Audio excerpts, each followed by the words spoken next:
This is Dan Jurgens, and if you want to have a good time, keep listening to the Krypton Report. Look up in the sky, the birds, the planes. Jason J. Lewis, the voice of Superman on Justice League Action. And you're listening to the Krypton Report. Hi, this is David Patrick Wilson. I played Superman, Clark Kent, in the television production of It's a Bird, It's a Plane. Enjoying every minute of being right here on the Krypton Report. So it is day before we see Superman. And I go into the store wearing a Superman shirt as always. And I was getting some food at Walmart when the guy's there like, hey man, you seen the movie yet? I can't wait to go see it. It looks great. I'm like, yeah, that's cool. Then today, Janine and I go to the doctor and the nurse is like, sees me and I'm wearing my George Reeves Superman shirt. And she's like, hey, have you guys seen the movie? Are you going to see it? We're like, we're going today. She's like, man, it looks good. I'm going to have to take my kids and my husband too. So it's kind of neat hearing people talk about it that aren't in our little circle. Also, I got free food from Freddy's restaurant for wearing a Superman cape. It's awesome. Before we get started today, I'm going to run through some news stuff just because I know that once we get to talking, we'll be here forever. And these will probably come up during the conversation. Target toy shelves have been very low since the movie. We've checked a couple of them. They did announce the Sonic the Hedgehog Justice League toys. They showed pictures, but they did not show Knuckles as Superman. This is greatly upsetting. And there will be some Target exclusives. I was able to get the Uno cards and playing cards at GameStop. So check your local GameStop. They seem to be having some awesome Superman merchandise as well as a really good t-shirt, hat, and McFarlane's. James Gunn has mentioned that he is now looking at doing a Mr. Terrific and Jimmy Olsen HBO Max series. It is back to HBO Max now. Let's see. Mexico Burger King has the Superman toys. If you're an Injustice 2 mobile player, Superman and Krypto are now on there as they are on Fortnite.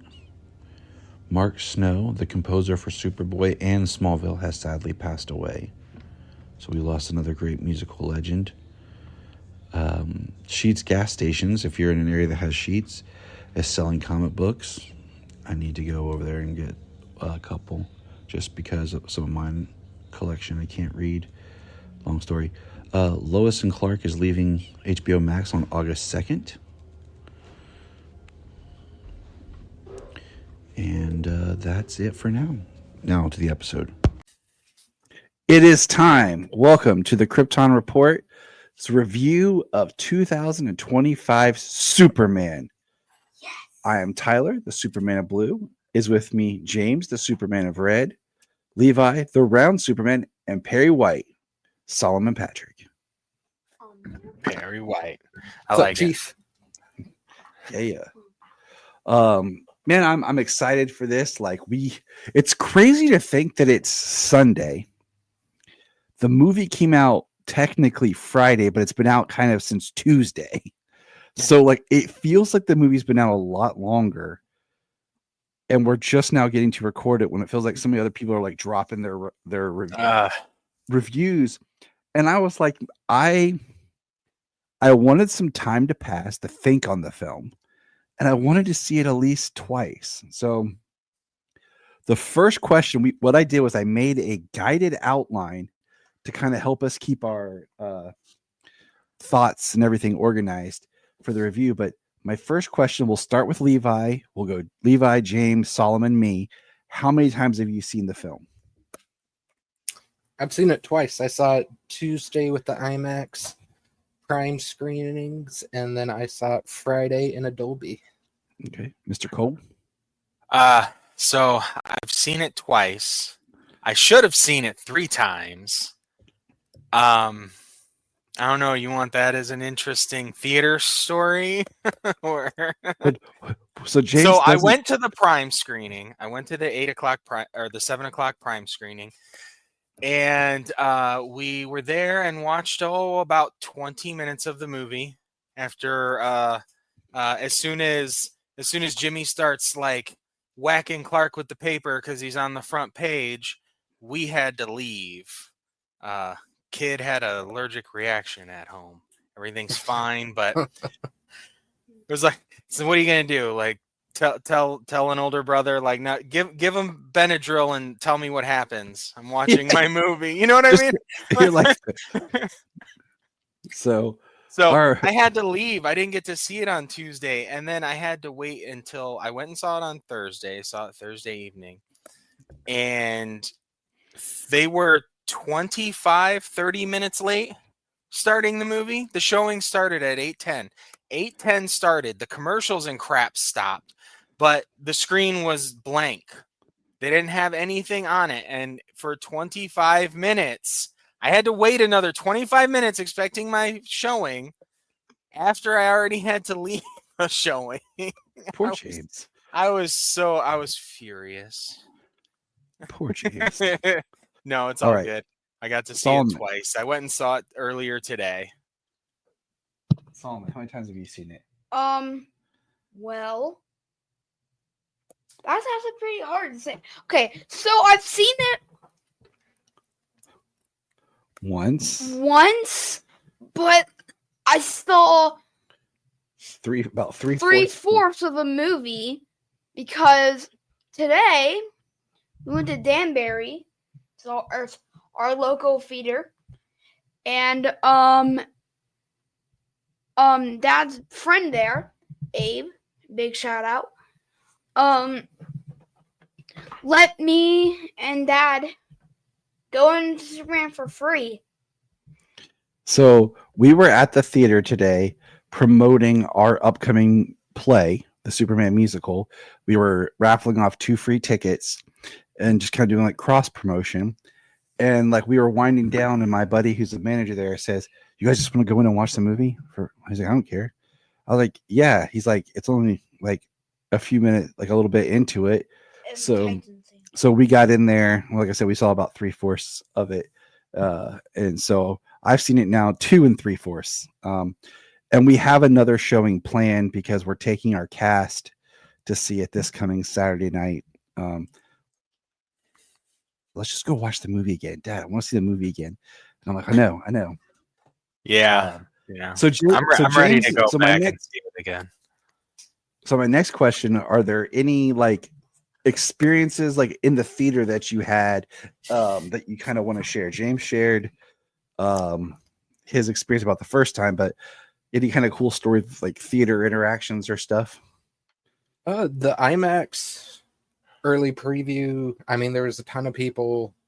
I would say sold out. Probably 90% of the crowd had Superman merch on. At least specifically the current shirt, which kind of blew my mind, to be honest. I will say having the shirt available easily like at Walmart and like Target has helped a lot, because I too saw a lot of the shirt, and we went to early showings. So like we went on Thursday at 2:30 on a Thursday, even though it's summer. IMAX almost completely sold out. My second showing, Brian and I went to a tri-screen in the middle of the Friday morning, and it and then we saw a Sunday afternoon, and it was pretty full. So, and seeing a lot of merch. But what else did you experience, Levi?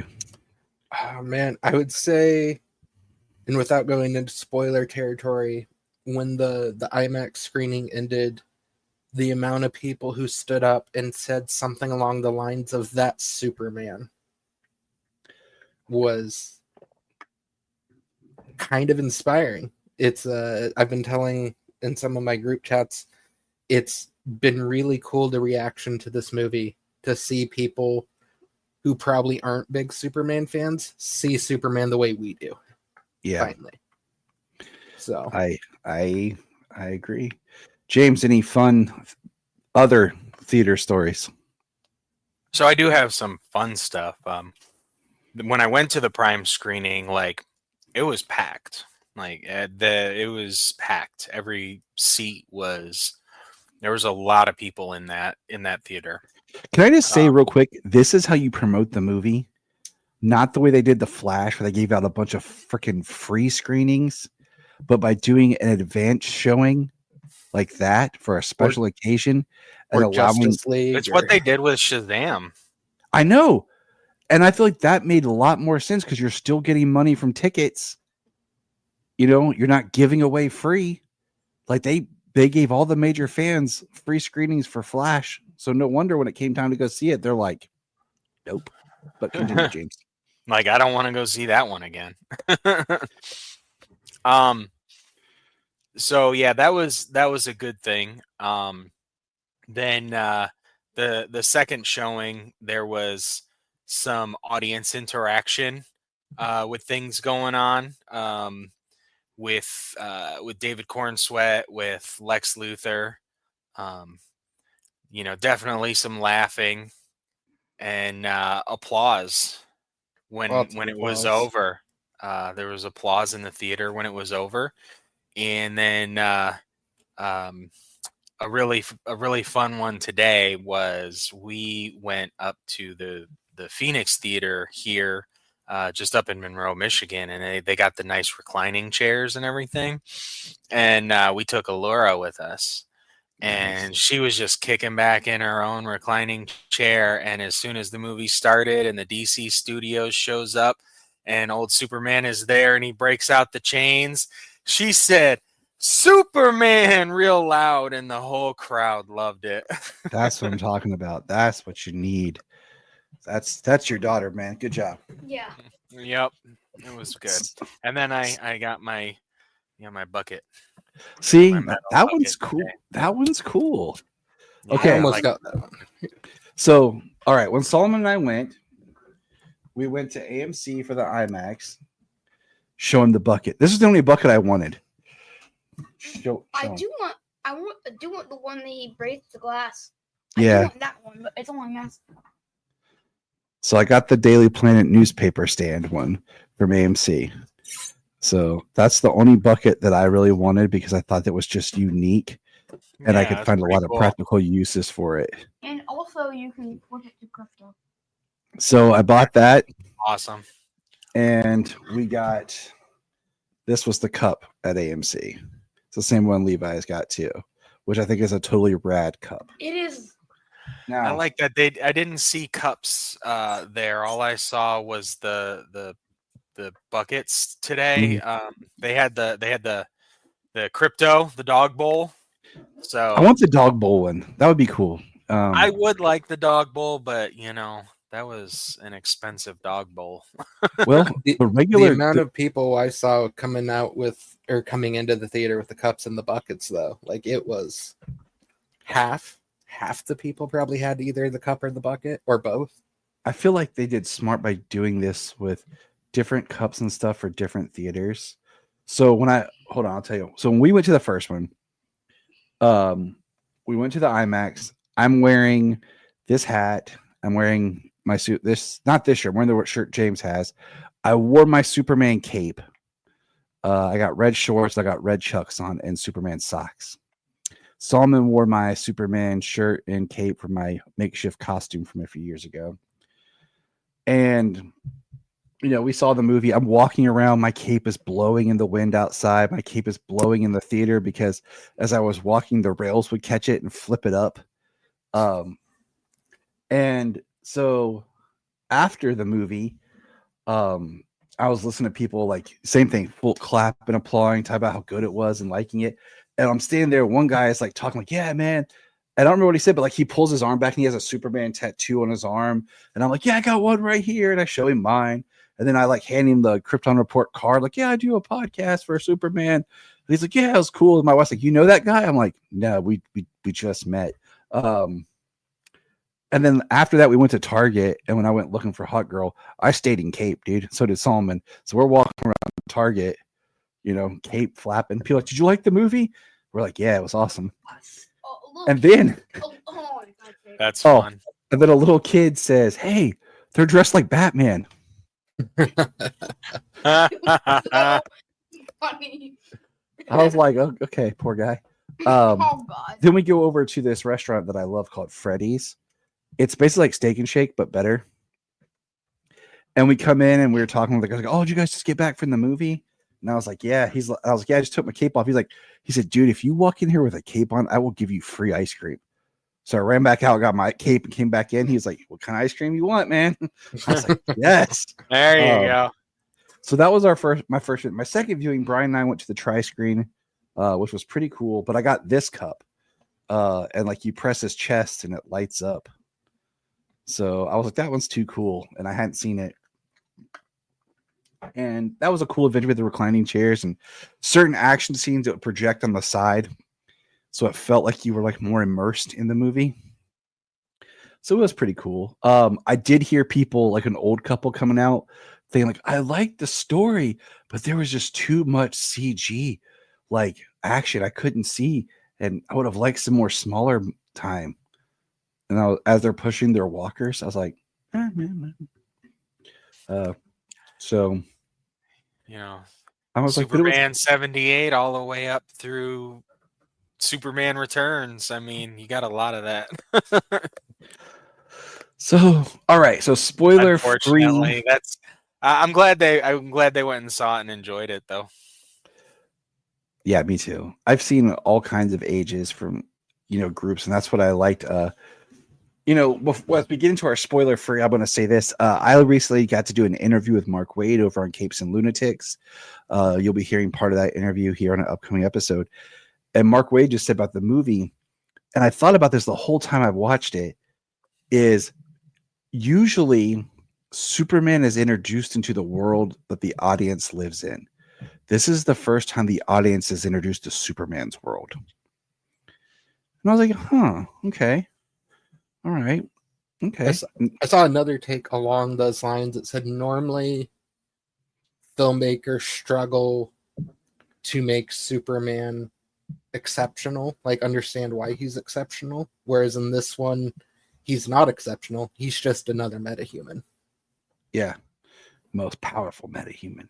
So spoiler-free reactions, kind of starting with Levi. We'll go around. Spoiler free. I really liked it.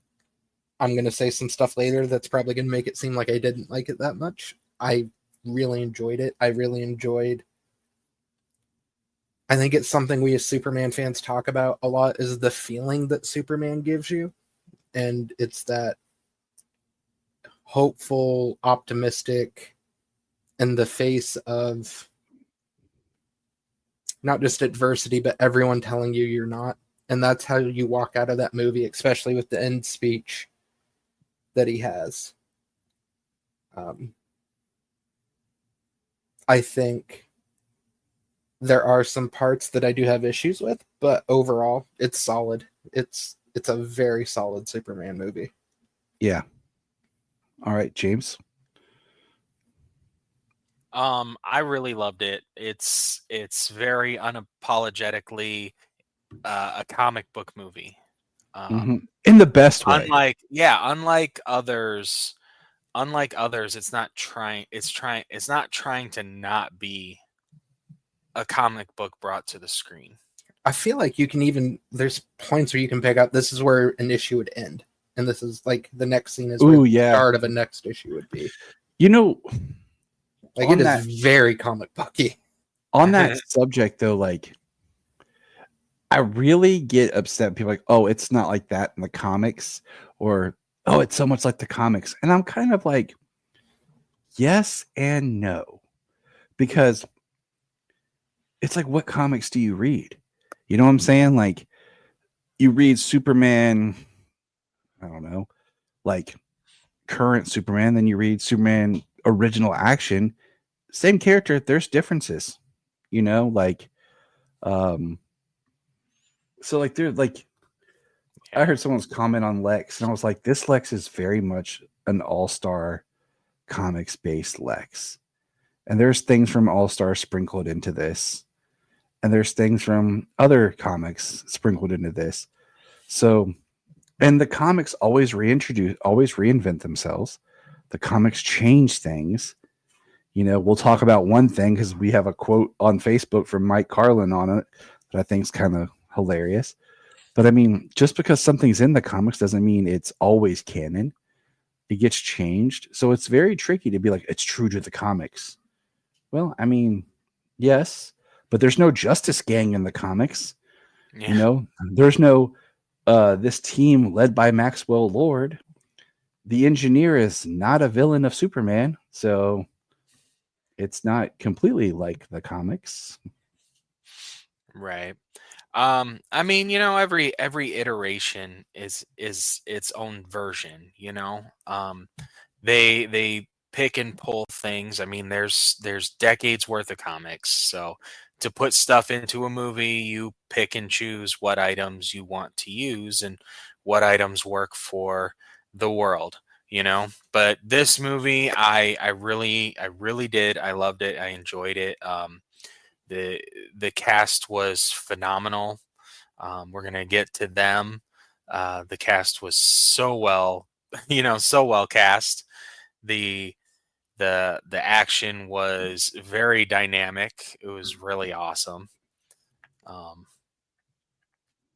but just overall, I mean, I don't even know what to say besides that because anything else, we're gonna start just talking about the Yeah, movie. Solomon, spoiler-free thoughts on the film and talk to your mind. Well, this movie, it was so good. I really think this is one of my This is actually one of my favorite Superman movies that I've seen. And right there, that's what's important too. Continue, buddy. I really think it was really original Superman. I really think it has those elements of being Superman. It showed Superman like he's not just serving America. He's serving the world. He's helping the world. And I'm not gonna lie, if I didn't know Superman and I had seen this for the first time, I would say, wow, this is a good Superman movie. It's a good movie all in all. Because sometimes I can pitch movies, like I would know what happens at the end, like I always do that. But this movie, I didn't know what was going to happen. So that's a good thing. Like I said earlier, Solomon was begging me to go see it again. He loved it, and I've heard other kids get excited about it. I have a friend who was one of those Christopher Reeve, only Superman, puts everything out Superman. And he liked this movie, so it was shocking. Testing. Solomon, talking to your mic real quick. Talk, rock. Just testing Solomon's mic here. Solomon Patrick. This is Solomon Patrick. Can you hear me, James? He says Reef. Okay, he says. James, if you can hear us, we need you to change your shirt again. Clap once. James is having some technical issues. But all right, so my spoiler free is pretty much I really loved it. I liked it more each time I saw it. It's hopeful, it's inspiring. The little bits that I have that are a little bit more negative, I don't want to even say negative, just little critiques, are nothing major, and we'll talk about those later. But all in all, like, this was a film that I think we needed, that we wanted. The action was great. There's so many great moments. And this is not a spoiler. One of my biggest things is I easily think this movie should have been 20 more minutes longer. And we'll talk about that breakdown as we go. So I mean, like when it comes to like negatives for the movie, I have very little and nothing is substantial. It's only nitpicky, and it's that's you mine know, too. And we were we'll talk. basically hoping for something more creative or elaborate, and we kind of got the trope. But whatever. I mean, it worked for the movie, and it didn't go down exactly the way it would trope in those in the same tropes. I Yep. do agree with you, Tyler. One of the notes I have on here is it felt like it needed more room to breathe. Yep. And I wonder if that's an editing thing. Because It's there's a some weird, edits. It's a Yeah, go weird ahead. thing too with specifically Warner Brothers movies the last 5 years, is they all clock in right around 2 hours. And I know that- remember 15 years ago, 2 hours and 20 minutes was like the standard for this type of movie. So it's weird that like 20 minutes has fallen off, and the common complaint is always it needed more room to breathe. So, And then we got the Batman's 3 hours long. yeah. And you're like, oh, all right, Matt Reeves, calm down. Okay. All right. So that's our spoiler-free thoughts. We are now going to get into spoilers. So Everybody click off if you do not want to hear this. if you don't want to hear this or you haven't listened to it, which I love podcasts that do the spoiler-free thoughts, but my thoughts are always like, if you're listening to it, why are you not waiting until after you've seen it? But pause it, come back to us, and drop us, your thoughts. But here we go. 3. Well, I mean, Spoiler. if you haven't seen the movie with how much money it's been making. Yeah. Okay. So the first thing I have is the score. Have you guys listened to the score by itself yet? Parts of it. Yeah. So it dropped Wednesday, and I listened through it, and I do really like the score. The Williams stuff is sprinkled in there. So it's not overbearing.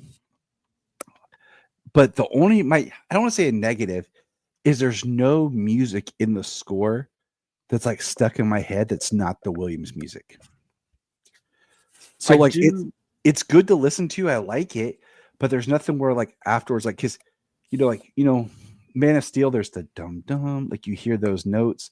Even the Amazing Spider-Man 2 theme, like as Jania's ringer, is I love that theme. dun dun dun dun dun dun dun dun dun dun dun. It's something like that. And in the score, there's nothing other than the Williams that really pops out and stays with me if I'm not like listening to it. I appreciate though that the Williams stuff is in there, but it's not one for one. Right. And that it proves that you can use the Williams to represent Superman without it being the same, like using the electric guitar, using the orchestration, changing up the tempo. Just but, it's different. Well, I mean, go ahead. No, it's different enough that it's yeah. Well, I think it's because they use the Williams theme. I mean, that's kind of ingrained into every Superman fan, So you hear it, it's automatically recognizable. The composer here did a fantastic job making it his own. Speaking of I really do love it. Speaking of composer, I found it very interesting. Sorry, I got an important important message here that came up about my Superman. We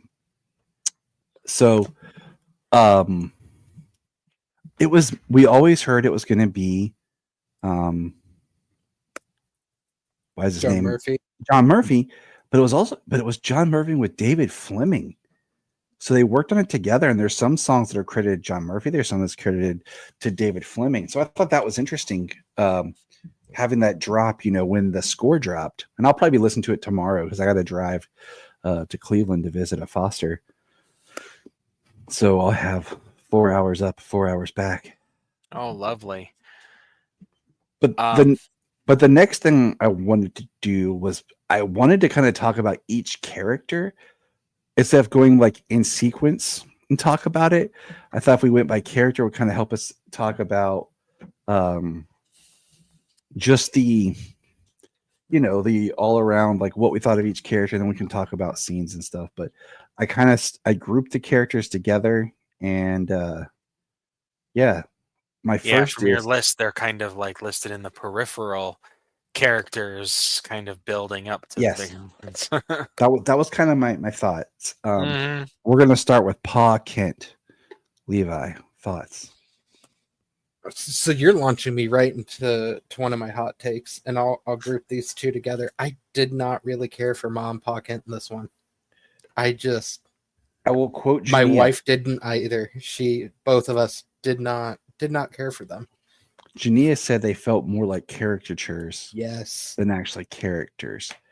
Now, if you would have given me Ma's like draw, okay, but then you made Pa almost seem like he had a stroke or two, survived, and had Alzheimer's, because Brian, he's legally like deaf and usually has a caption machine, but he can hear pretty well in the theater with his hearing aids.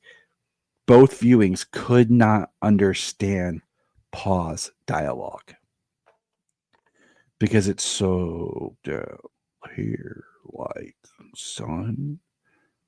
And Solomon didn't understand the first time some of what Pa was saying.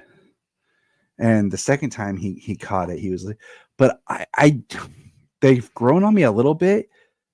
They're serviceable, but I don't know if I want more of these Kents. If I didn't see any more of the Kents, I'd be okay with it. I like that they're both alive. That was something I wanted. But yeah, that's kind of my mom and Pa. Solomon, let's just jump in here before James does. Thoughts on mom and Pa? Ma. Okay, I'm gonna. Okay, well, let's do this. Okay, Pa was completely too low, and I felt like he was just like He didn't do good as acting as Paul, as I wanted to see Paul and Maul. Maul had like this all Western voice. I can't even do it. I'll go get your boots. She had too much of that voice. No, Solomon, your microphone. Sorry. She had too much of that voice, and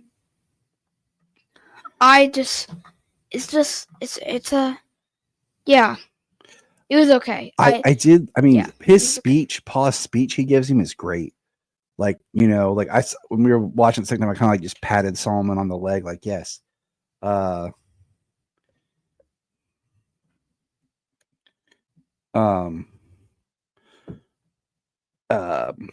thought his speech was great. What he was saying to his son, I think that's something that the parents should tell their children to be a part of. So I completely down with that. They seem like regular people, but there's something a little off. Now, I did appreciate and like when they called him on speakerphone together. That was good because my parents have done that before, grandparents and stuff.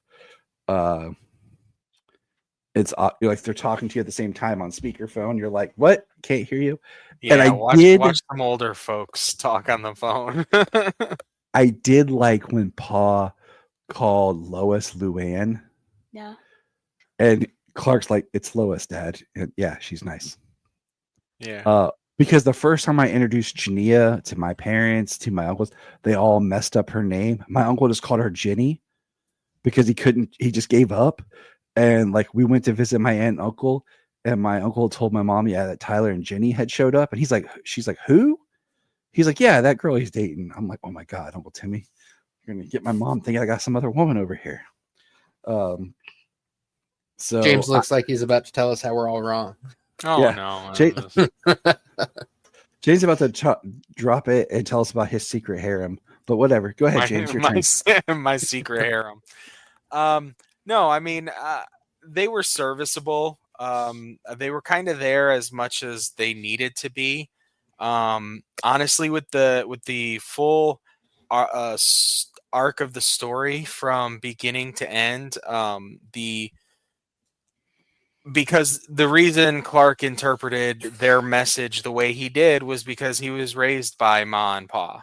So, I mean, that's it comes full circle. They were in there as much as they needed to be. They only said what they needed to say, and I liked them. I don't really need to see a lot more of them. Like if they showed up at, say, like a wedding in the future or something like that.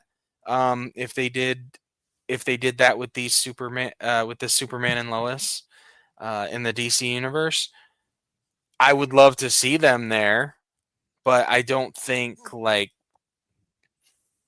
unless he has a reason for them to be there, I don't think they necessarily have to show up. I liked them, and I'm sure if they do show up, there will be a reason or a someone will get cameo. killed off. Someone will get killed off. Well, let's hope not, but Please no. so they were I loved them. They were incredibly country. They were very simple folks. And I did love how she kept calling him Mush. So you know where Clark got his heart from. So it really comes full circle to him watching the family videos. It comes full circle, and I think the usage of them was fantastic. And I think that if he was raised by people like that, maybe he could be the guy he is in this movie when he falls off the table and goes, golly. Yeah. I think that's who this guy could be, being raised by them. So I think in a lot of ways we've been super spoiled by Kevin Costner and Diane Lane and John Snyder. And like it, I mean, I don't think we've had a bad Pa and Ma.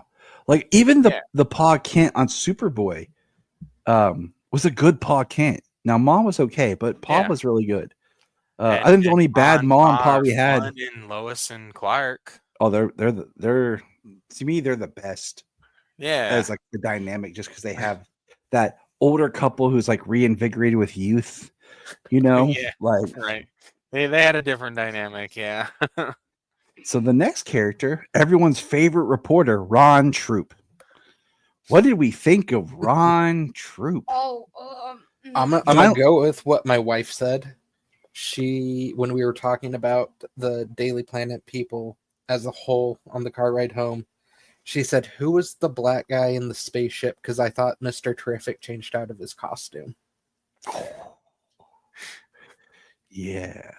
So we're in the theater. Solomon goes, "Why doesn't he just say, 'Right, Chief'? He has no dialogue. None." Because like it was one of those. The first time I was like, "Did Ron ever talk?" I was like, "I'm gonna watch it." He talked in the background of a scene, like he was like in the scene, in the frame, but he wasn't the loudest audio in the scene. You couldn't hear anything he said. Exactly. But that's all that's the only time his mouth moved. There has to be scenes of him on the cutting room floor.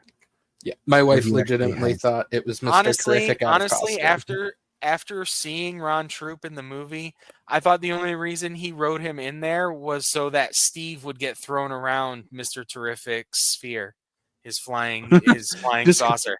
That's the only reason. He needed a person in the seat. Yeah. It's some of that felt like he's like, well, and that's one of the negatives is like, I want to show the world existing, so here's the Daily Planet people, boom, they're there. They might not be doing anything or having dialogue, but they're there. It's like the Triangle Era, like they're there, and like this pulls from the Triangle Era and the Silver Age a lot. But I'm mad because the actor looked like how Ron Troop should look, and like I would want to at least more, and I'll get there a little bit as we get into more of what we like, didn't like, and stuff. But Cat Grant, You didn't even say me. Solomon, what do you think about Ron Troop? As Chief. Yeah, as Chief. As Chief. Well,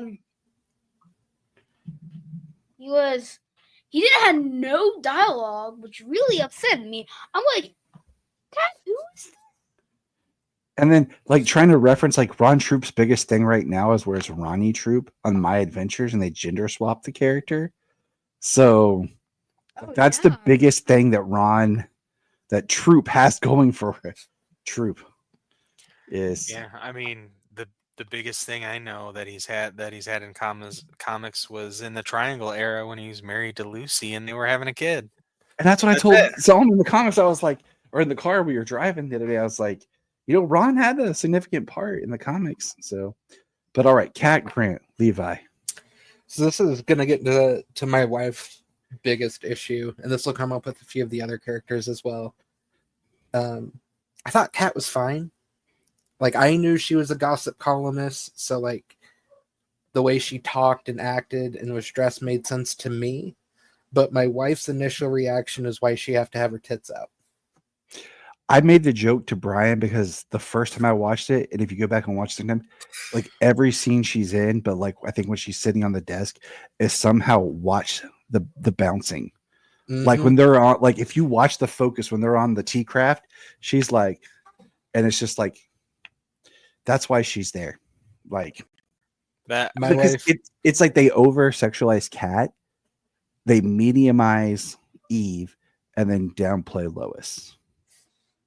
my wife, and like I said, I'll bring it up as we get to the other characters she pointed it out with, but she's like, there were some very sexist undertones that she picked up on, and Kat was like one of the ones that made her the most upset, because there was just no reason for her tits to be out as much as they were.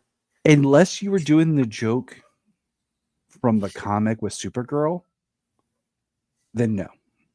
And then I made a comment to Brian about, well, she was just playing the same character she played in the Suicide Squad. He was like, she was in the Suicide Squad? I'm like, yes. She's the secretary that runs into the military people's office when the freedom fighters are busting in. Just go find that scene. You'll know exactly what's up. you'll know why she's there. Exactly. Yeah, so she's worked with James Gunn on multiple pictures. I'm pretty sure she goes all the way back to Glenn standing in the room with Glenn Close or something as an assistant in the Nova Corps. But so she's worked on a lot of things with James Gunn over the years. She's just gotten more up front and in the camera, as I don't know, he discovered things about her. I feel like I feel like she could be a really great Cat Grant. I feel like her dress and even what we're discussing makes sense for that character. Yeah, she's a But gossip. you didn't get to explore the character though, because like where we were reading some of the '90s Triangle characters comics, and then like I said, the Jeff Johns one, where Kat's going through some things and she's starting to try to just use her feminine wiles and persona because that's where she feels like she has value. But that's how you set up an arc. But we don't have enough with her. Like the one scene that she actually has more dialogue is like we see her talking about something and then it's like interrupted. She asks Lois about who she is seeing. So like she's talking to Lois. They're like she's trying to have a conversation with Lois as Lois is being distracted by her relationship and feelings with Clark, her the stuff that's going on in the world with Boravia and the other country. Yep. Juniper. Yeah, something like that sounds good. Yeah. Could have just been Bialia. Could have been something we can pronounce. Nope. Right. Yeah. But I mean, yeah, she was there as a Gotham columnist. I mean, she filled out the world. She got a little more lines, and I mean, Kat's always been interactive with Clark and Lois in the comics and all the shows. So, just kind of seems like she was at the Daily Planet. Because they don't focus on anything else really with the newspaper. Clark gets the front page at the beginning, which is a big deal. It's like his front page story, but then he's getting like these interviews with Superman. So it starts with him getting the interviews with Superman and eventually transitions into, I think, Lois. I think he matures and is able to talk to Lois to be able to give proper interviews and not have that exact ethical conundrum with writing stories about himself. So that tells us that this Superman and Lois dynamic, there never was the article "My Night with Superman." Yep. So, which I At like. least not yet. Well, not yet, but it just seems like he's been the one writing it. And if you read that Well, after prequel that novel, kitchen scene, I think she's had a night with Superman. or with Clark, Solomon's coming back here. Lombard. What would you think about Lombard, guys? Of the peripheral Daily Planet castings, it was my favorite one. I think Beck does amazing work as Lombard. I think it was Yeah, great. it was fine. I liked it. He gets basically like 2 scenes in a line. You know, he gets the scene where he's picking on Clark, like, "Hey, loser," you know, and he's like, "Hey, Steve," and he's making fun, like, "What's chitlins?" Blah blah, you know, saying stuff. His mom cooking up, blah blah blah, saying stuff. In sports writing, you do, you know, and then Well, he he says gets he says the thing. How are we supposed to feel reading this? Trying to make opinion fact is twisting journalism. Like I think it's specifically coming from Clark more of a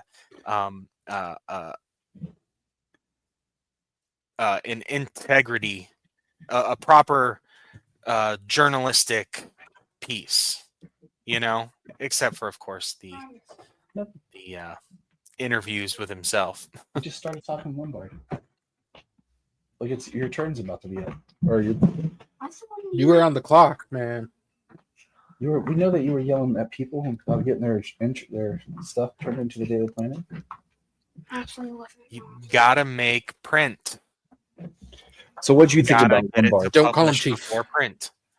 What do you think about Lombard? Lombard. I really like the actor. I just really think he looks like Lombard. I feel like he is a good Lombard. I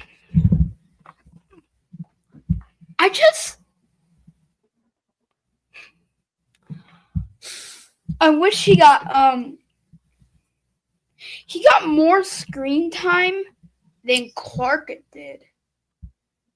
Oh, sorry. No, I didn't no, mean no. to Clark, No, but you're good. like I feel like Lombard was just like, all right, we need someone to be a douche, and we can't have Cat to be a douche. Can't have Jimmy to be a douche. Who do we do? That's kind of Lombard's role. Yeah. Yeah, douche. So the biggest thing for Yeah. me is just not enough to really. I love the Daily Planet. I just wish we got more. All right, Solomon, we will let you go first. Perry White. More screen time, please. More long. He felt like he was just there. And I mean, it goes by like why when we saw the trailers, we're like, oh, there's really no Lombard or Ron Troop or Perry or Cat in these trailers, except like the one shot. Perry's only part in the trailer was in the T-Craft. You know, It's I his like biggest this part in the movie. I like this Perry though. He's definitely an actor that, with every little bit that he's given, he makes it something stand out. Like when Lois, you have the scene in the Daily Planet when he's sitting there calm as can be, listening to Lois and Jimmy tell the story while everything else is in chaos. You know, he seems like a character that's really there that I want to see more of, because I feel like he has the Perryisms that I want. He looks a little annoyed, a little tired, but smart and caring and understanding, and he's intuitive. No notes. Wendell Pierce is a fantastic actor. So yeah, he just more. Yeah, fantastic actor. What we saw of him was pretty good. Don't call me chief. Making decisions on who can come into the craft with them. Reviewing and publishing the article on the go, on the fly. Like, yeah, it was fun. It was cool. We didn't get a great Caesar's Ghost though. That's the thing. But he is Jimmy- smart. He is Yeah. smart, and I think they're all smart around around Clark and Lois. Yeah, we'll get all right. Our man, Jimmy Olsen. Who wants to go first on Jimmy? All right, Solomon. Let's go, Chief. He's my favorite character in the whole movie. Yeah. I love Jimmy. Solomon is Jimmy. Dude, this guy had so many girls in the last play chasing him down. He's got a long-term girlfriend right now, but he had so many girls hitting on him at the play. Like, He turned away from the camera. I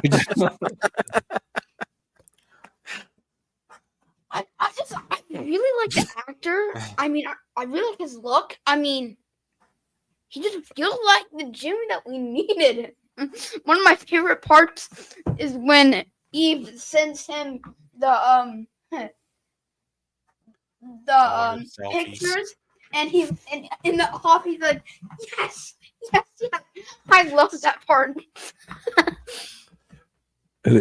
his line delivery is great. Yes. All weekend? Jesus Christ! Yeah, right. You tortured a dog? Jesus Christ! I still love that. What do you think of him, Levi? I really like Jimmy. I thought he was great. He was funny. I think. I hope they flesh out the Daily Planet staff more, specifically him. One of the things my wife did point out, and back to what she was saying, like with Kat, is like, why did we need the Daily Planet staff of women like oogling Jimmy in the background all the time, though? Like, my thought with that is like, it definitely sets this Jimmy apart to be a different kind of Jimmy, and it just kind of gives that more humorous when we get the reveal of his mysterious contact, because Lois is like, how do you do it, Jimmy? And he's just like, I don't know. Yeah, that's part of it. I'm just me. Skylar does a fantastic job. He looks like Jimmy Olsen. His delivery is perfect. I mean, the way they wrote him, and in the comics, Jimmy is just inadvertently a ladies' man. You know, he's been with a lot of women over the years in the comics, and currently with the Silver Banshee with Shaban. So I like I think it's 90s. I think it's just kind of that, you know, like because he's a ladies' man in the comics. So in the movie, he's a ladies' man, and just like Lois said, she's like, "How do you do it?" She said, "Like your super hot ex-girlfriend," and he's like, "Hot." Like confused, like she's not hot to you. Like the before this movie, she was a supermodel. Like it's just crazy. Like Jimmy is hilarious because like reading when we were doing Electric Mullet, and I was reading those early Triangle, and like Jimmy had a relationship with Cat Grant, and I thought that was an interesting thing to explore, the younger man, the older woman. But I like the line in this where they drop about Jimmy's mom, because like Jimmy's mom was such a like force in Jimmy's life in those Triangle era books. So she's like, how's your mom? She's like, she's great. That one time you met her. yeah. It was funny. But I guess there is talk of Max, that James Gunn had mentioned, potentially a Jimmy Olsen Max show. Well, he's over there on the Righteous Gemstones. So my quick pitch is, first episode, you have all the actors from there for the Daily Planet. So we see everyone in the Daily Planet. Even Ron Troop. And then Jimmy gets sent on an assignment. So then you go the next 4 episodes, Jimmy out on assignment kind of on his own. Maybe 1 or 2 of the actors pop up he communicates with. The last episode, he returns to the Daily Planet and we see some of the actors again. That's how you do your Jimmy Olsen series. You know, one thing I'll say about Jimmy in this, though, is they don't really define Not that the Planet group got a bunch of like definition. Is he a photographer in this one? Because he's never holding a camera. There's one scene I think he had a camera. I think one. I think I could be wrong, but I think he's just more back to being the cub reporter, but not a cub, like just a young reporter. Yeah, I 'Cause think he's just He had a young desk in the reporter. bullpen.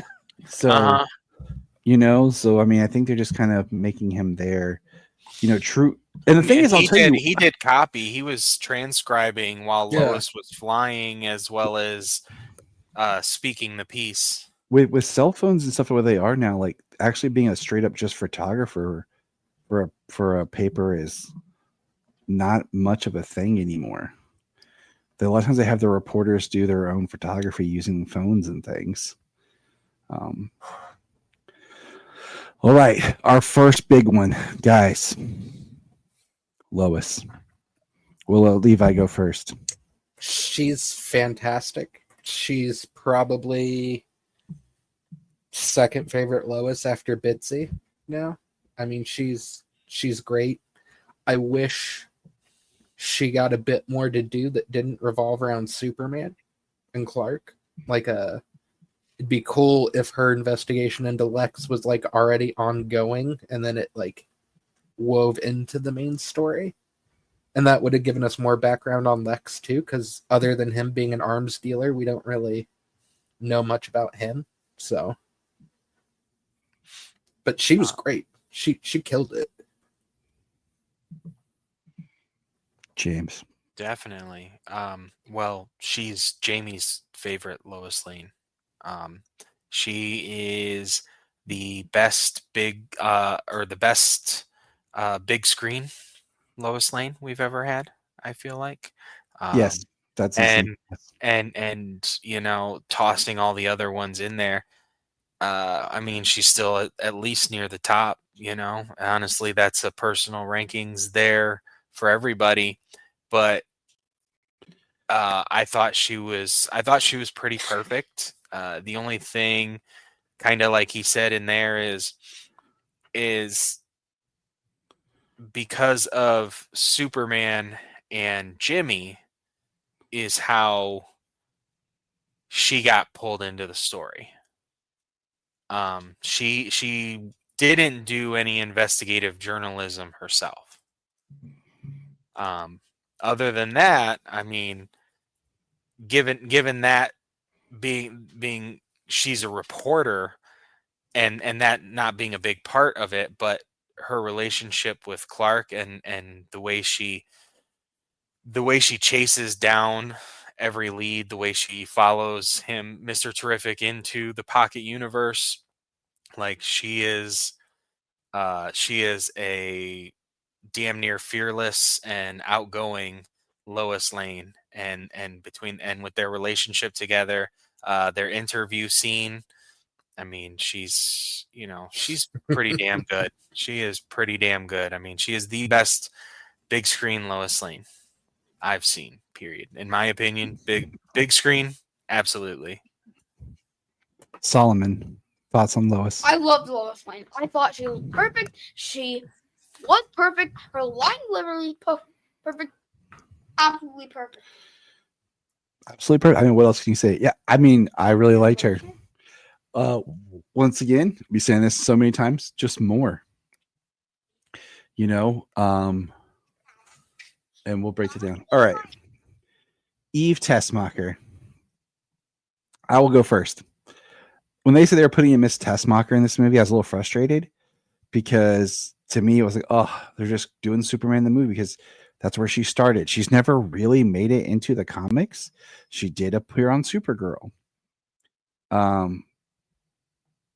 But I think they used her brilliantly in this and being someone that everyone discounts her value and kind of in a abusive relationship and showing that like she's unintelligent, and the fact that she's obsessed with Jimmy Olsen in this almost psychotic, unhealthy, toxic relationship was hilarious. And the fact that he even told her like she has weird toes And he says there are other parts of you that some people might find attractive, and her name in his phone is Mutant Toes. It is Mutant Toes. I was like, wow. But yeah, her when he messages somebody and gets a response and tells Lois like, you owe me, like you don't know how big you owe me. I was like, yeah, it's a big ask. I was like, who did he talk to? But okay, so what is your thoughts on Sarah Sampaio? I don't know. Her Eve Tessmacher. Anyone else? I mean, they used her. They used her brilliantly. I think it was fine. I mean, you know, all the selfies, getting everything in it was pretty crazy. But clearly, she took a lot of those. Yeah, she was nuts. But like just being like the Lex's love interest. That's kind of how she was originally, where she came from, just kind of like the love interest.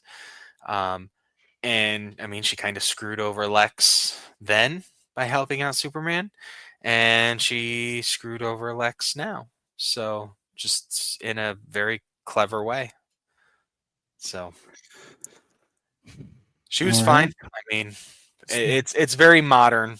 It's just she was fine. This was the one my wife had the Hilarious. biggest issue with. Okay. And after hearing her side of it, I did agree with her. Did she need to be a bimbo? Could you not have, like, when you revealed her secretly taking all the selfies with all the plans and stuff in the background, use that to make it be like, oh, she was acting like a bimbo, but she's actually really smart, and that was just so Lex wouldn't throw her in Pocket Universe prison? Well, she did know that sending those pictures had the evidence in it. Yeah, but the representation of it, coupled with Cat Grant, and then I'll bring it up when we get to Lex too, but tossing his ex-girlfriend in the Pocket Universe prison. Oh, yeah. Because she wrote a bad blog about it. For my wife, it was just this like trend of like little things that came off as sexist that didn't need to. No, I can understand that. I can understand that. I do like. I am just giving the little defense. Like, she did know that stuff was there. Sending it to him, she said that was everything that he needed. Because I liked her a lot at first. I thought it was funny, the mutant toes and her being obsessed with Jimmy. I thought it was hilarious. Then my wife was like, "But really think about it." And then the treatment of the other women in the movie too. My thing is, I know women like that who are like overly joyed, almost annoying, but they're not really bimbos because they're not stupid. They're intelligent, smart, but you don't think so because they're so upbeat and over the top. And once again, I feel like it's a character that we didn't get enough with to understand really what they were doing with. So, are we heading back towards Superman and Lois territory of maybe Superman should just be a TV show? I think not.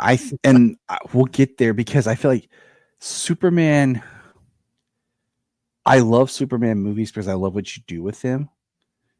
But this was a lot of people and characters to put in there.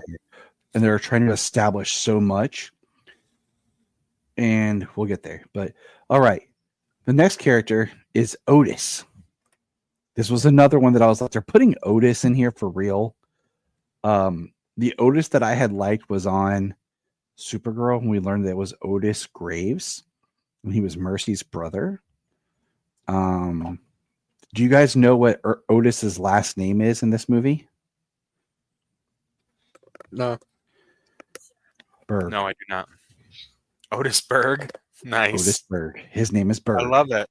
So I thought that was hilarious. So if you look at the credits, it says Otis Berg. Berg. And that's his name. That is hilarious. I love that. And I love seeing Otis and him being kind of like one of the smart guys in there working for Lex. It worked. I liked it. It was cool. I think it's cool Otis is in there, but at the same time, like, if they name that character anything, Bill, does it change anything? No, but it's just No. nice to have the It's Otis. it's Yeah, the Otis works for Lex. Cool. It's the universe building, but at the same time, like, yeah, he had no distinguishing Otisness to him. That I mean, kind of recognize. goofy, kind of goofiness, smile like Ned Beatty. Like this is just the African American Ned Beatty, I guess. But it worked. You know, I like when he's like, "It'll get bigger." Yeah. But I just had to put Otis in there because it was named and it was funny. Okay, Ultraman. We spent a lot of time talking about Ultraman a few weeks ago. Yep, Solomon, Yeah. I'll let you go first. Oh, okay. Your thoughts on Ultraman, buddy, And then I'll go. and then James will go. Ultraman, it was different. I really think Ultraman was going to be like someone that Lex found, and like it's like this person, not really a person, like an alien who's like deformed, not Superman alien, just like a regular alien that was like deformed and is like crazy looking. I thought that was gonna be Ultraman because I didn't know Ultraman. Yeah, I'm so sorry. I don't read the comics, but you know, I didn't know Ultraman. But then the turn or spoilers. Did you really say that? Yeah, Okay. yeah, you're right. The turn that he was Superman from cloned, I was like, what in the world? I was surprised. Surprised by Ultraman. All right, James. I mean, and this is honestly probably, like I said, my nitpicky thing, and it's only because it's a trope, you know. Ultraman is a clone of Superman. He scoured battles and found enough of his DNA to be able to clone him, and so he's named Ultraman. He is a Superman clone who is dumb. All he does is follow orders, and I mean that's it. It like I said, it worked. It fit. I like the setup. You know, I like the ending, the way it was resolved, the fight. I mean, when you see Kryptonians beating on each other, you've seen Kryptonians beating on each other. They did a good job. Pretty wild. And then the way that he was taken out, not necessarily just hit him harder, and so he goes flying into the black hole. You know, Crypto was there. He got taken by a bus that was sucked into a black hole. So it was different, you know. I mean, it was a fun fight. It was kind of cool the way it all went down. But Ultraman, I know we've talked about different ways that who or what that Ultraman could be, and ultimately I think it's the least creative and the least path of resistance, but I think he did a good job with it. I agree with everything you're saying. I just wish that when the mask came off, he was more white, deformed, and was more like. I was gonna say he's not Bizarro. Ultraman and he's not Bizarro. He's not really. And I wish they would have yet. made him more like Bizarro. They called him Ultraman, and Lex just said like, you know, this clone, blah blah blah, with you, it's kind of failed. Because he makes the comment where he says about like it's not perfect, like when cloning.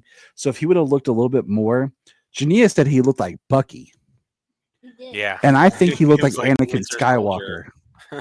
yeah, He looked like said Anakin if- Skywalker. to evil me. Anakin Skywalker. Either Hannah or. said if you wouldn't have told me that was David Cornsweet, I would have known it was David Cornsweet. He looked. His hair was brown. If he's supposed to be a clone, you know, like. So, I just wish they would have leaned in because we've never had Bizarro on the big screen, and when the mask came off, it was more of a Bizarro-fied David. I would have been fine with that because then I'm like, oh, it's this version of Bizarro. Cool. All right, we knocked Bizarro out, you know, and we're done. For me, So we'll go big picture. I like the design of Ultraman. I like the way he was used for the most part. Mhm. Like you said, James, it was the path of least resistance for the reveal. There were so many, and this is where you could get into having 20 more minutes. You could do so many. Ulysses was right there with the pocket universe, Mm-hmm. and you could even feed that into Ulysses went to another Earth, and he was the first because his parents were the first ones at LexCorp to figure out the pocket universe. And now he's come back and he's freaked out by Superman and he's trying to reclaim his home world.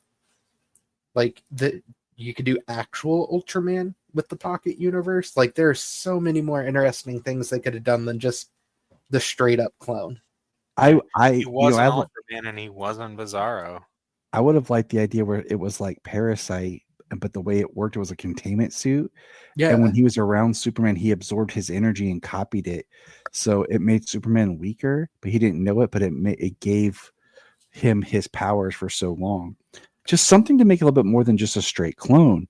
Unless they had, because I was almost going to see if they were going to come make it almost like a Superboy thing too, where, I was kind of waiting to see if they're going to twist it that way. Where it was a clone with Lex's brain, or he even drops a line about the next one will be better. I don't know. I'd have to go back and listen to when we did like our wish list for the movie. But when we talked about Ultraman, I think our general consensus was like, oh man, but watch, it's probably just going to be a clone. Yeah. As like our throwaway line. Yeah. And here we are. And it was like, my wife didn't catch it. I caught it on my Tuesday screening. They telegraphed it with the Fortress. Mm-hmm. Yeah. Right away. So as soon as the That's what Fortress I was popped thinking. up, I was like, it's a clone. Okay. Yeah. When he says, how did they, the whole movie. When Lex is like, ye of little faith, that he's like, it's coded to my DNA. Yeah. Yeah. All right. Big Maxwell Lord. They gave you everything you needed. Maxwell Lord, what do we think? Yeah. Nice to see Sean Gunn. Yeah. Good to see Sean Gunn. Still I was totally fine with what he says, and you know what? Honestly, I don't even care if it was a reshoot to put it in there. I liked it. I loved it. Was it? So I was like, that's right. I was his like, one line that's was right. great. And then you guys catch that he's on the painting that's sitting in the Hall of Justice with the Justice Gang. Yeah. See, my issue with Maxwell Lord. Yeah. My issue with Maxwell Lord ties into, why is he funding heroes? What is his role? Because if you look, all the technologies, Maxwell Lord technology. Lois's tape recorder, the Daily Planet computers. That's one of my notes is, what's the point of the Justice Gang? Like, and my thought is, this is where, because with our next character, I'll use this to lead into, is Mr. Terrific. Why isn't he in Holt International or Holt Corporate or whatever his business is called? What's going on with him? Why is he working for Maxwell Lord unless he's investigating Maxwell Lord? This is interviews with the cast. I saw one today when they asked the 3 Justice Gang members why they think their characters are part of the Justice Gang, and Eddie's answer for Mr. Terrific is that he was bored. So could be. Because if you notice, the Justice Gang is new, because it looks like if you look on the mural, you see the original Justice Society. That's why we have the Hall of Justice, because the Justice Society already existed. So it looks like Maxwell Lord might have purchased this and is now setting up his own team there, because it looks like they're moving in. And that's why they haven't settled on Justice Gang, because they're trying to use justice. Like the Justice Society. Well, if metahumans have been around for 300 years. But I mean, you look on the mural on the background, you see Wildcat, Our Man, Jay Garrick, Alan Scott. Well, that's awesome. But so Mr. Terrific, I kind of was I wish there had been explained why he is there, not in his own company. But Solomon, thoughts on Mr. Terrific? He was pretty sweet. I'm not gonna lie, he was awesome. I did like his acting, and I really think he really inspired Mr. Terrific. He is the Mr. Terrific. He is one. He is, like I said, I wish we would have got more. He's the other one they're looking at a HBO Max series. I would love to watch that. Just give me a 6-episode Mr. Terrific thing. His fight scene is one of the best action scenes, and that's how you do a needle drop. Because remember, one of my things was I didn't want needle drops, but where you have it playing on a radio that makes sense in a scene, and then when he puts the T spears. When he puts the T-Spear dome over Lois, like it amplifies the sound. That's how you do it, man. That's how it works without just being a random song out of nowhere. I liked Mr. Terrific a lot. The performance, the story. I really wish he was the Justice Gang member that we focused on. And I mean that because, and this goes into my nitpicks, is I could have been okay with Guy Gardner and Hawkgirl not showing up until the end. When Superman makes the line about calling in some friends. Because if we're only making this 2 hours, I would have rather spent that time with some of our other characters. Because, and I also wish, like with Mr. Terrific, like, with the T-Spears, like when he shows up at the end in Lex's office shuttle, he doesn't have his T-Spears with him. And I wish he had, because I wish he would have recorded and broadcast that whole exchange between Luthor and Superman. Because his speech is great, but the world needed to hear that, not just Lex.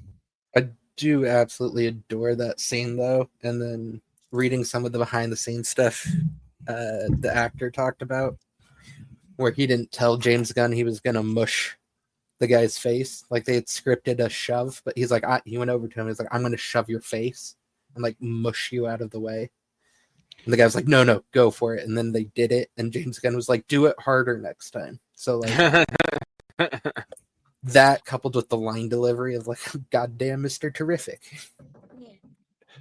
His line delivery sometimes was great when he's like, dang, you brought that dog? Or when he's like, that's a fine dog. Because I like the idea that Mr. Terrific was a little bit more attached to Clark. And I love the line where like, I put nano trackers in his blood. Do that to all my friends. Oh, I do that to everybody. Yeah, he was like, oh, I do that to everybody. And then Hot Girl looks down and Guy looks over at her and So, all right. We all agree that Mr. Terrific was awesome and we want more of Mr. Terrific. Yes, like his I like suit looked Mr. great. Terrific. He was pretty awesome, and he's like, because it'll piss off Guy. Which is a great segue. Yeah. So Guy Gardner's next. So Nathan Fillion nails Guy Gardner, but I think there's two ways you do Guy Gardner. You either make him the butt of every joke like they did, or you can still make him the butt of every joke, but you can do it in the way they did at the end of the movie when he goes to Baravia and he's like, oh, Superman couldn't come. You're getting an upgrade with me. Yeah. Like, I think that's the better way to make Guy Gardner the butt of the joke, because even though Guy Gardner's a dick, he's still one of the best Green Lanterns in the universe. Like, he's very good at what he does. He's just an asshole. I feel like this Guy Gardner is at a point where he's older, and this is like kind of like his retirement. We're like, okay, we're gonna just put you on Earth. You're not out there. You know, his jokes are like, I took a vow as the Green Lantern Corps. We are men of the cloth. Like, yeah. I was trying to explain to my mother-in-law, Guy Gardner, because she's like, he's such like, that's the character. What's with the hair? That's the character. They've just accentuated it and made it worse.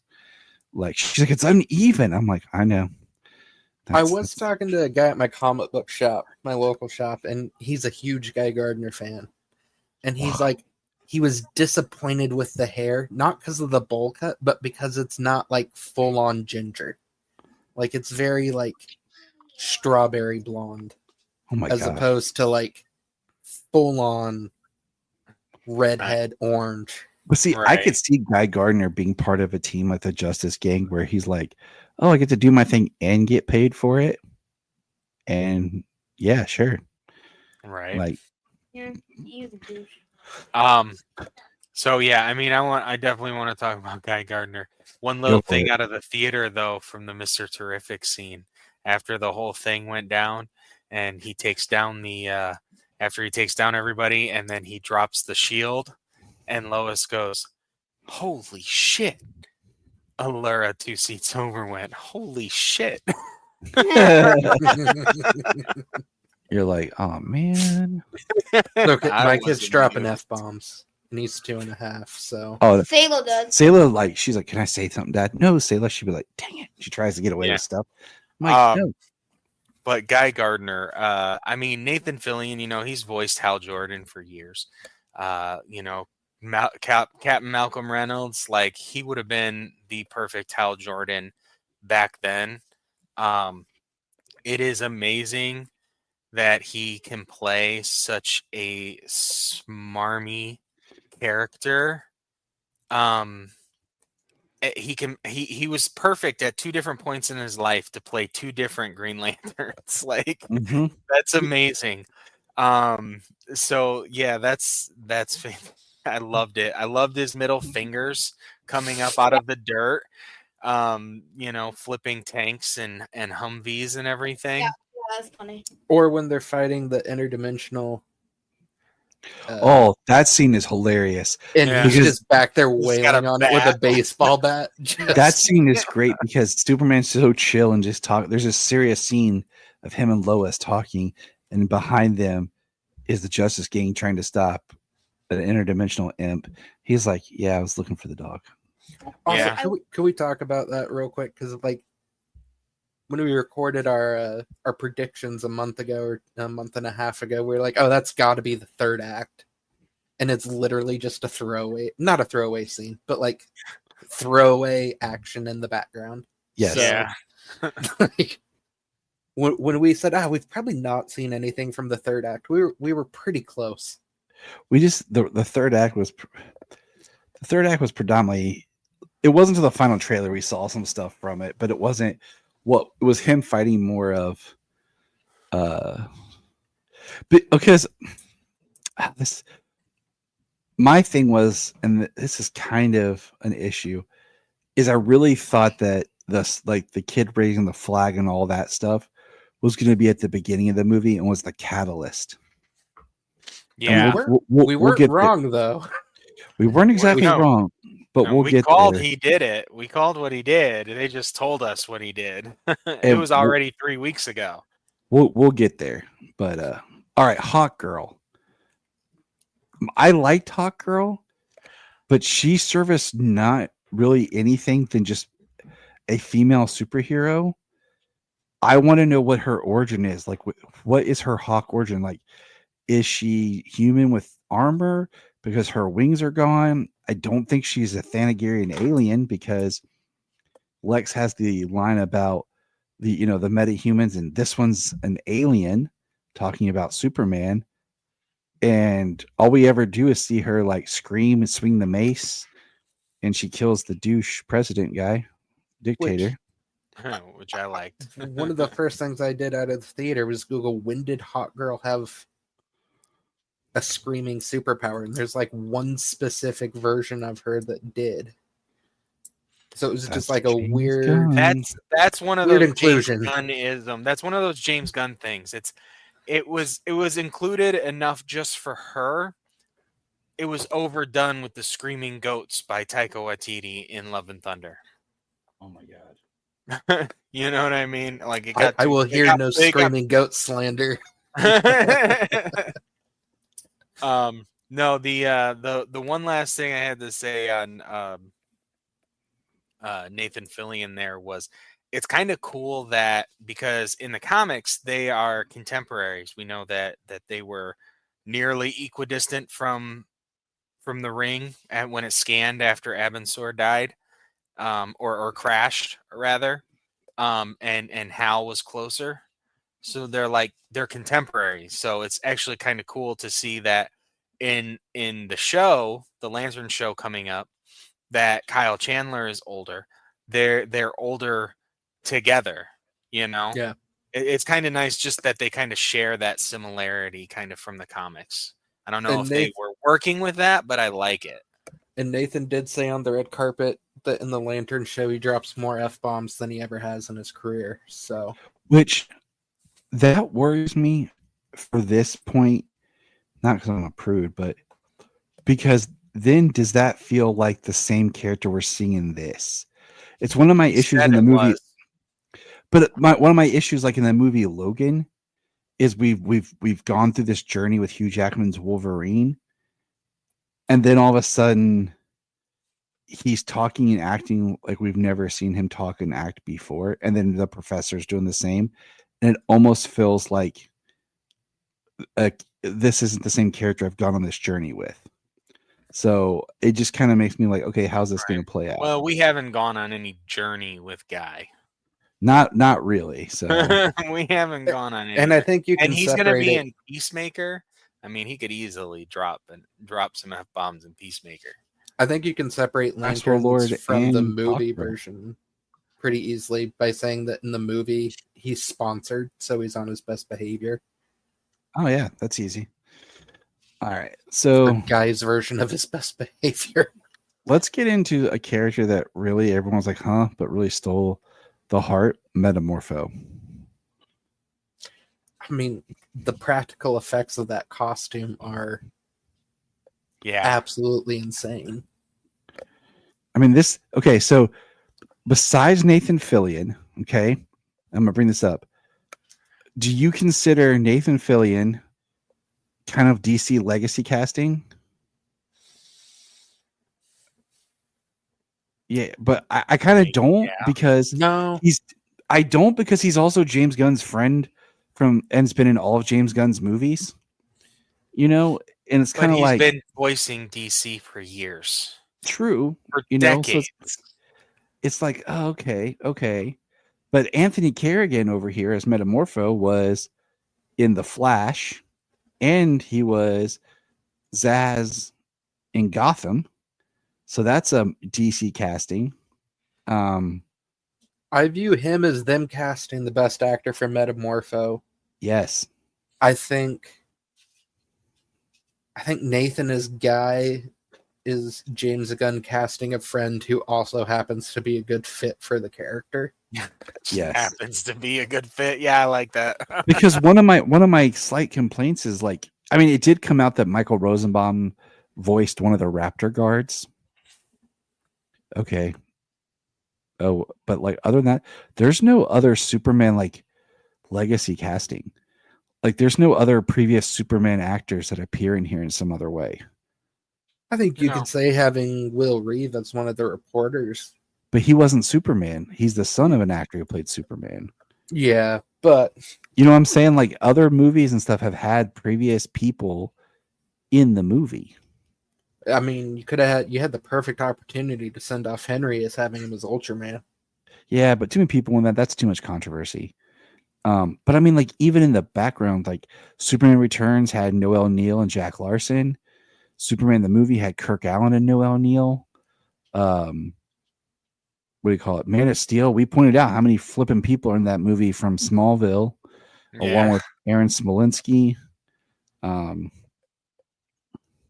So, you know, it just says like there was no other previous Superman people other than a voice line of Michael Rosenbaum somewhere, unless you count Alan Tudyk, who voiced Superman in Justice League, one animated Justice League movie, which was Justice League War.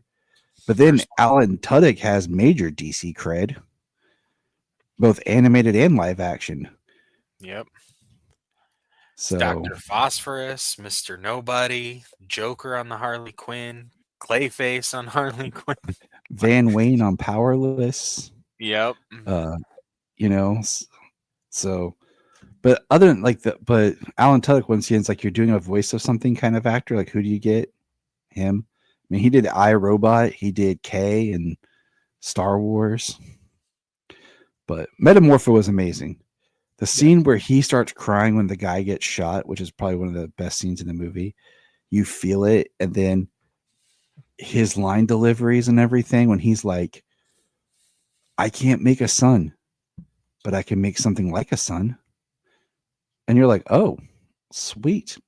What'd you think of Metamorpho? Now, Solomon didn't know much about Metamorpho, okay? Until I watched. So we watched the episode of The Batman, Beware the Batman, where Metamorpho gets created by Simon Stagg.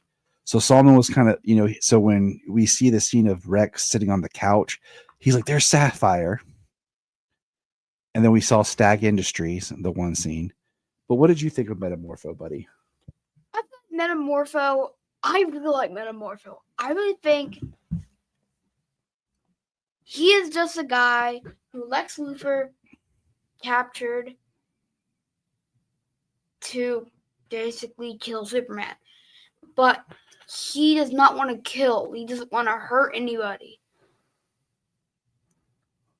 I really think would have been interesting is a flashback scene of when he was first getting his powers and like on the rage part and he didn't know what was going on. I honestly think that we should have got that. Now, He was pretty cool. What do you think about Metamorpho's son? Joey! I mean, it's a nice plot device, and as parents, we all know that we would do anything for our children. Yeah. So the fact that Lex is threatening his son to make Metamorpho make kryptonite, because we get the line by Rick Flag Sr. that we got not enough of in this movie. It felt like Frank Grillo was on set maybe 2 days, one day to do the walks scene, and the rest was all shot in that one room. I did see an interview with him this morning where he said he was filming Tulsa King at the same time. So he was flying back and forth. Yeah. But Joey was cool. And once again, makes you kind of more interested in Metamorpho. But Metamorpho was awesome. He's a character I was like, but James Gunn pulled that James Gunn magic with it, with a character that nobody cares about, and writing some strong heart to the character. Yeah. That's why at the end, when he shows back up, I was excited. Like when Superman says, the line, like, I called in some friends, and Metamorpho is one of the people that showed up. Yeah. You got Guy Gardner and then Hawk Girl and Metamorpho show up, and I even like in the end he's like, Justice Gang, that's a cool name. You're in. What do we think about the engineer?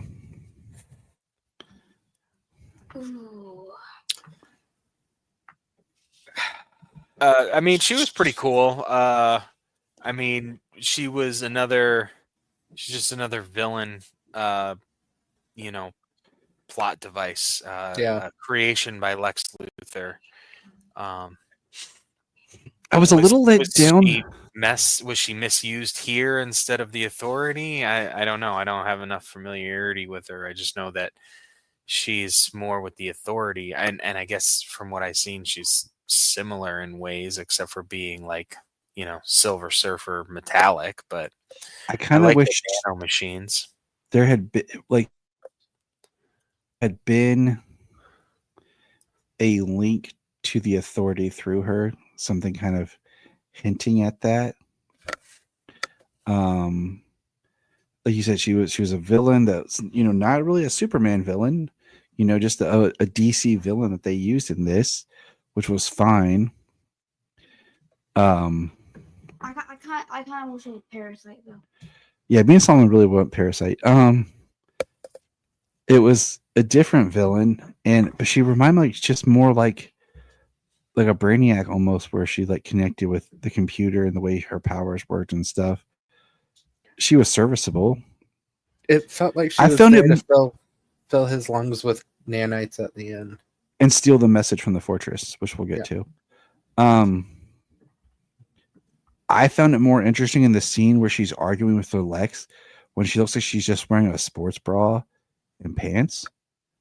Because I Yeah. was like, I found that interesting because every other time she's wearing like the nanite suit, but like she talks about giving up her humanity.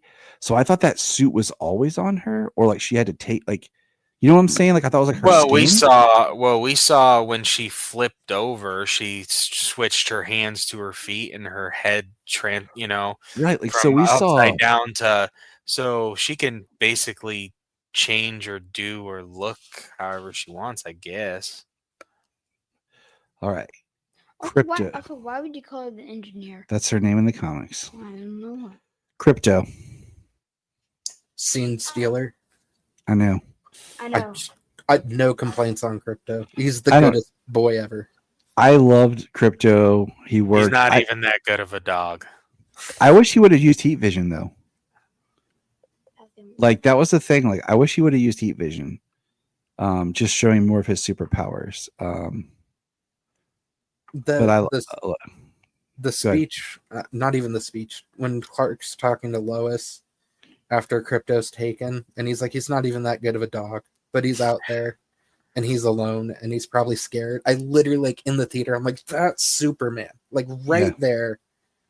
Superman caring that much about a dog. Like, that is the character. That was the moment I truly was like, James Gunn understands, like, the character. I think the one that surprised me was when the squirrel. Oh, when he saves the squirrel? Yeah, when he saves the squirrel. Yeah. When Superman saves the squirrel is pretty sweet. Like he values all life. And we'll get there. Lex. All right, we're on the last two big characters, and then we'll talk more about the film and stuff. Lex. My only negative towards Lex is I would have liked to have had a scene from the comics of like my favorite where he walks out of Luthor Corp or Lex Corp or whatever, and people are like looking up and praising him. And we saw more people kind of praising Lex Luthor than just like the TV personality, but like seeing the average people praising Lex Luthor, saying things about how great Lex is. Because it seemed like so many of his scenes were just him on his office ship. Yeah. I mean, Nick Holt absolutely kills it as Lex. I do wish there's something to set up why Lex is like in Superman Birthright, where he has like the daily lottery. Yeah, that's what I'm talking about. Yeah, like something like that. Like, why do people in this universe like Lex? And that's what I want. That's why I'm going to say it now. There are too many characters. Yes. And Jania even said there are too many characters. And as much as I liked him, I would have had Mr. Terrific in there. I would have had Guy and Hot Girl show up to the very last scene where they help in the war. And that would have been their introduction. Because every other scene they're in could have been filled in with more of building up these characters, because we need to know who this Superman is. We need to know who these characters are, because this, in a lot of ways, this movie feels like the sequel to something we haven't seen. I've seen that said a few times. This is literally in my notes. The Justice Gang is there, but also not really. Like, we don't get much beyond their names and their powers. We don't get why they're funded. Nothing. Like, there's so much. Yeah, the only reason they're there, the only reason they show up in the first place is because of that kaiju fight for Superman to say, I wanted to get it out of here alive. Or, you know, we could at least euthanize it in a, less painful and brutal manner. Like, so that's what their initial setup was for, Like, if there was something where later on, where there was a war between like Lex Corp or Luthor Corp and Lord Tech, where Lord has his own group of metahumans, Lex is making the engineer, he's making the Raptors, and he's making Ultraman as Planet Watch, and they're competing for government support or something. There's more questions, and there's no material to really help us with those. The Welcome to Metropolis Junior novel that me and Solomon read, it was enjoyable, but it really doesn't play into anything in this. It doesn't really help us feel like we know much more about the world. Like, it'd be awesome if we had more of a novel or a comic about the Justice Gang, more tie-in material that helps us understand this, because this is all new world. It does look super. Metamorpho works because of where he's used and why. I wish you got more stuff I said. But I mean, like I said, like you shortchange the Daily Planet, you shortchange the Justice Gang. You have too many characters, which was one of our fears we had. And now, if you would have Coming given me in. 20 more minutes of movie, because there's scenes in this that don't breathe. Like there's scenes where the cutting is like, okay, I get why you're doing this, but I would have liked to have maybe seen the moment before, or like It's an interesting transition. Like they go from the Pentagon scene, slapping a briefcase shut, locking it down, and then Lois unlocking her door and walking in. Well, that's a great transition. Yeah, but I mean, good like transition, but just like boom, boom, one but thing like to the next. when Clark's like, I'm gonna turn myself in, he's like there with Lois. The next thing is his face being put into the ground, and then escorted by Rick Flag and his on the street. It's so fast that I'm like, you could almost cut that and just have him walking off the helicopter. It would have done the same impact. You know what I'm saying? Like, we didn't need them walking through Wade Street, because everything that you get in that scene, you pretty much get when that helicopter lands. Yeah, they would have just had to have somebody else give him the exposition of you don't have the same rights because you're an alien and we can't hold you, so we're letting Planet Watch do it. Yeah. But back to Nick Holt, okay? His delivery on that final scene, that final speech, but when he talks about like Da Vinci and Galileo, where it's like he's talking so much that he's out of breath, but he's still pushing it to get his speech out. Great. I mean, that's Lex. If you've read how Lex has gone psycho, gone crazy, and it's a very all-star kind of Lex, it's right there. My favorite Lex scene is when he throws the cup and tells them to pick it up, and they pick up the cup and the pencil, and then he pushes it off the desk again as soon as they put it down, and they pick it up again. Yeah, that kind of goes with the idea of the worship scene. That is something that that Lois talks about, the prophet angle, that he's going to be some tech messiah to some people in this tech promised land. Nick Holt is great. This was an idea my wife and I kicked around. Like, instead of locking up your ex-girlfriend to be a blogger to show that like he's just petty, why not give Ron Troop something to do and have Ron Troop write a bad article about him, and then have Ron Troop be missing and be in the Pocket Universe? You don't even have to make a thing of it. Like, just on one of the chyrons, when they're cutting to the news, you have Ron Troop, Daily Planet reporter, still missing. And then when he's in the Pocket Universe, this reporter wrote a bad article about me. And then Clark finds him. As opposed to it being the ex-girlfriend. Right. Who's in a kind of skimpy dress. And Clark saves Ron Troop. Superman saves Ron Troop. Especially the scene where, Lex says, that person you give those reports to, what's his name? Clark Kent? I'll kill him too. Maybe I'll kill him next. Like if Ron was there, it would have been more interesting. Like, no, not Clark. Yeah. But Nick Holt's Lex was great. That scene where he does kill the falafel vendor is kind of terrifying. Like, it is. And like he goes, "Oh, I thought that would have lasted longer." Oh well. Like, it's unhinged. But I mean, that's the breaking scene of Metamorpho. And then when you hear Superman cry out and cry and says like his name, and then did you guys catch the newspaper at the end of the movie? Mm-hmm. Yeah. It says real hero of Metropolis. I think it's by Clark Kent, and it's by Clark Kent. He's doing a different kind of piece now. He's not doing the Superman angle. He's doing the human angle. Yeah. And he's praising that guy. Because dude, that scene is he's like, I believe in you, Superman. I have no family, blah, blah, blah. It was a pleasure to serve. Oh my God. Yeah. Oh my God. So good. So terrifying. Yeah, Lex is evil in this. I mean, he not only does he says he created the conflict just for the chance to kill Superman. So he's put thousands of people, tens of thousands, hundreds of thousands of people's lives at risk just for the chance to kill this guy. Okay. So Clark Kent, Superman, Corn Sweat. Let's go. Solomon, go first. Okay, so I love the Superman. I really like David Cornswell as Superman. Okay, I'm always saying Superman. Okay, him as Superman was pretty sweet. I really think he captured the character. So him as Clark Kent, we did not get enough screen time as Clark Kent with the glasses and with the hairdo. One scene. We have Two scenes. 3 after 2. What scenes? When he's walking, and when he tells one brother to shut up. Well, all that's in the same. Okay, we don't ever cut out of that. You know what I'm saying? Once we get there, we're in that. Yeah, only in one scene.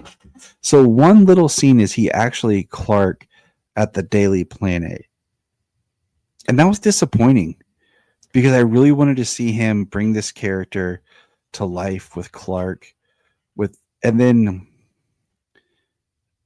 his Superman was dead on. His Superman was great, and his normal person Clark was great too. Like, him with his parents, him with Lois in her apartment, and then the juxtaposition between Lois's apartment and Clark's apartment, where he just feels like a good guy, just a guy. I love that, and I loved him as the character. I wanted more, and I know that I keep saying that, and that's where I go, like, there's too many characters that you take away from Clark, so we don't get to see him interact with Perry or Jimmy or Kat or Ron, seeing the Daily Planet staff actually work together. We get one scene of Jimmy and Clark together. My working theory lately has been the Superman actor doesn't play 2 characters. He plays 3. He plays Superman, he plays Daily Planet Clark, and he plays the Clark his family knows. Yes. And he does a great job with the Clark his family knows, but we literally get like 30 seconds of him being other Clark.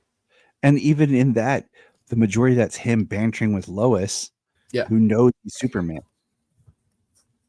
And then, okay, so this is where it goes back to not the comics aren't always the best. Is James Gunn brought up the glasses or the hypno glasses. Okay, that was something in the comics. And Mike Carlin commented on a post on Facebook, like, he says, no, we just stopped using them because we didn't need to. And it's like, those are one of those things you pull from the comics that doesn't mean that it's a good thing. I did love that it was kind of this throwaway line though, because they don't talk about it, like how it affects him other than a conversation, like talking about him in a third person. But I loved how it was this little transition into, about the hypno glasses. So, he's Clark Kent. Just like, why does he trust everybody? Because we're men of the cloth. Yes. But see, okay, here's an example. We are of the cloth. And this is like from the comics. When he leaves Lois's apartment, he doesn't put the glasses on. It would have been great if he would have left Lois's apartment. We saw him walking in the hall. Someone goes, "Hey man, you look like Superman." And he's like, "Thanks, I get that." And he just keeps walking. And then he pulls out his glasses and puts them back on. That would have been a great little scene. You know what I'm saying? Like, or that we kind of saw like what his face or something kind of looks like from other people's perspective when he's wearing the glasses. That was one of my issues, especially with the hypno glasses idea. I think it's fine if you want to do it. Like, cool, be my guest. But like, why go through the trouble of having the broccoli hair and the badly fitting suit and all that? And then, so we go from the Daily Planet to Lois's apartment, and he's got different hair. and he's Yeah. carrying himself like obviously he can carry himself differently. He changed his hair when he Yeah. got to Lois's. Because he probably flew there and was just like, you know, he flew there and then just left his super hair, you know. But Corn Sweat, like I still my scene with their whole scene of them back and forth when he just breaks down and just says people were going to die is my favorite, because he gets angry because this Superman is not putting up with the political, geopolitical crap and says people's lives are on the line, and that's all that mattered. Yeah. My biggest problem with this movie, in screenwriting, in film, they tell us, show, don't tell. Your biggest thing about this, you don't show us, you just tell us. I would have wanted this movie to, I do not like it, but it does feel like we get dropped, just like Superman landing in the ice at the beginning of this movie. You know, I thought that they were going to show us, and then when the sun, you know, hits him and it kind of fades and changes scenes, we were going to flash back to him stopping the war, because I thought I wanted that scene. That's what I felt like was missing. And my wife said, like, I liked the movie, but I felt like something was missing, like in the heart. Like, and I feel like if you would have given some more time to have that opening scene of him stopping that war, because then I feel bad at the end that he never meets Flag Kid. That's what I'm calling him. You know, like even if he would have shown up afterwards, like, hey man, thank you for raising the flag in my name. It gave me the boost I need, and I had to send my friends to help you. But thanks for believing in me. Like the fact that he didn't meet Flag Kid, I want to see him bust some tanks up and all that stuff. Even of it, you know, that's my Superman right there. And then it would have gave more of a threat when the hammer shows up and we see him lose for the first time, instead of being told that he just lost for the first time. And then I'm on my rant. I'll let you talk. So those two things there bugged me, because I think it's just important, because then other characters are referencing, like, maybe you shouldn't have done that thing in whatever that other country we can't pronounce is. I'm gonna get Jar and Purr. Jar and Purr. That it. Jar and Purr. So the other thing is, I would have liked this when he was giving that whole speech to Lex at the end, or somehow he did an article or he did in a speech where he addresses directly, like, this is one of those things I wanted, where he goes back to his conversation with Lois. He makes a statement on TV or whatever, that I am Superman. I am here for the world. I'm here to protect all life, not this country, not that country. I'm here for all life. I don't act for a country. I don't act on behalf of a country. I act on my own will for the good of all people, to preserve life. You know, I would have liked that kind of a speech, him addressing everyone. After, like, we see the news reports saying Lex Luthor betrayed us. Then you run the risk of, like, the Henry Cavill, you know, I'm just gonna have to trust you. That whole angle, you know what I mean? I mean, the whole point is in Lois's interview. Political. Well, I mean, Lois's whole interview was, did you ask the president? Did you seek on behalf? You entered airspace illegally. Did you? Well, I still think that's another thing that's in this movie to show us Superman's character, not as a driving plot point for something that we should see or have to see. We're getting Superman's character in that moment. People were going to die.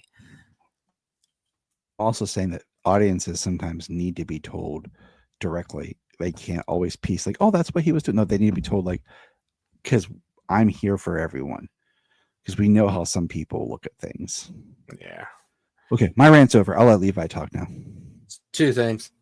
That's actually in my notes, is as one of my issues is we never see Superman in Bravia or Jarm Park, which just feels like a missed opportunity, whether you do it as the flashback to when he stops the war or the kid.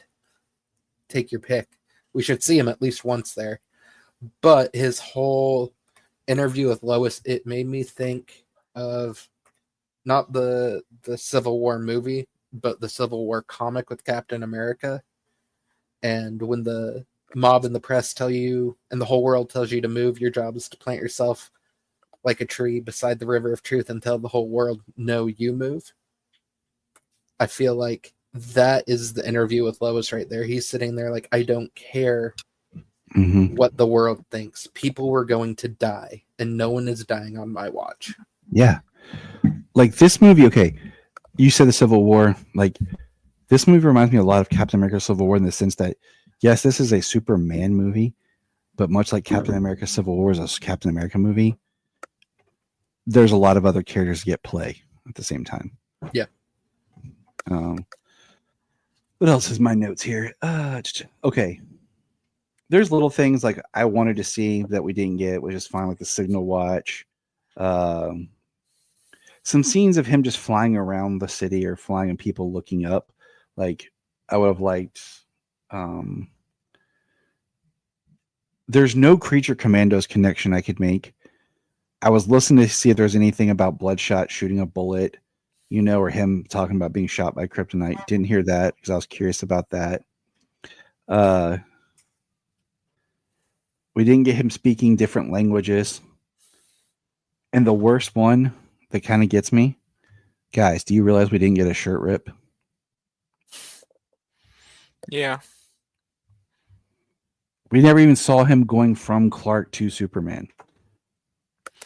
No, but this might be the Superman movie that we have Superman on screen most of the or more time than any other film. It's it between him and Man of Steel. I'd have to do the timing.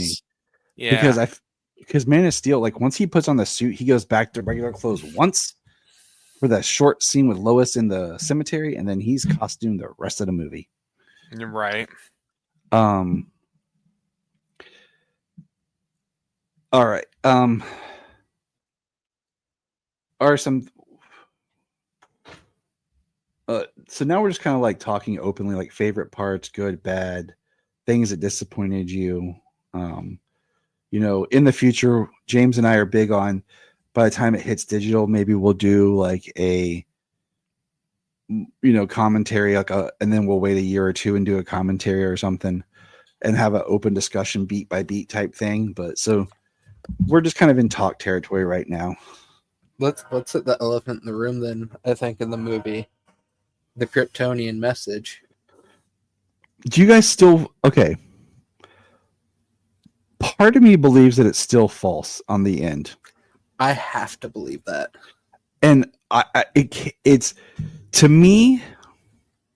If you go to Jonathan Tyler Patrick, or I think it's just my personal YouTube channel, you'll see I dropped my pitch for what I think Superman 2 should be, and then I added to it. And if you guys just go listen to the added to it part, it's only like 3 or 4 minutes. I do a whole pitch of what I think with the message could be a lead-in for the second movie. Because I feel like that's just wrong if that's true. But if there's a technology that's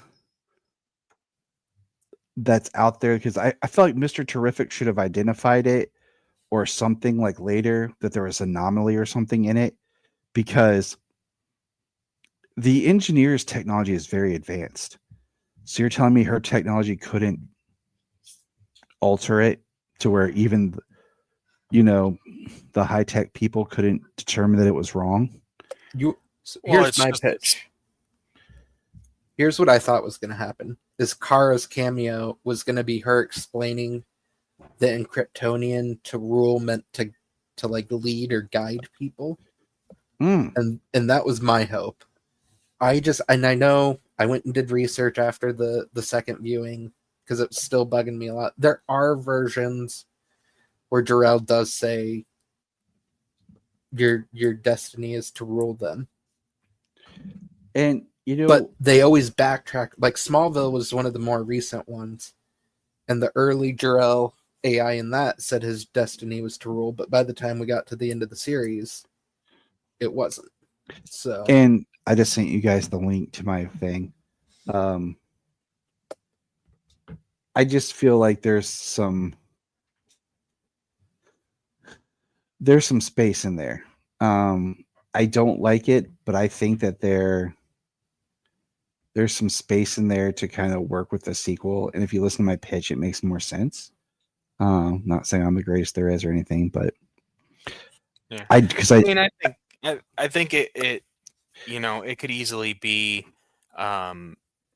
manipulated to say one thing then say another. Like, because what they're saying is Kryptonian. What's the translation that he has? Did he translate it? Did the robots translate it? I right. understand that linguists, can like work and build off of it and help to translate a language and things like that with what they're given there, but also it certainly discredits the video itself with Lex's plan being exposed. Right, So, exactly. um, And I always like in movies where like it's playing and then there's like a fuzz scene and then the bad part starts where it looks like it's been messed with. You're like, someone's got a quick thing to say. Lay it on, Solomon. I'm gonna go to sleep, guys. I'm tired. And I have a long day today. what's your letter grade for the movie, Solo? Yeah, what would you get a letter grade? Ooh. Like, what do you mean, like A to Z? A to F, like a school. Okay.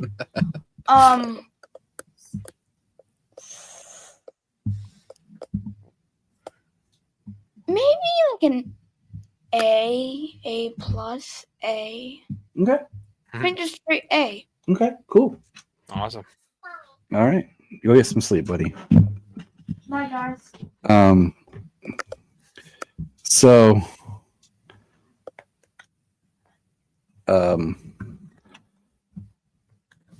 there's so much, like we could talk more. We've already been talking for a while, but like we could talk more. We will talk more in the future on this, but the Supergirl cameo was awesome.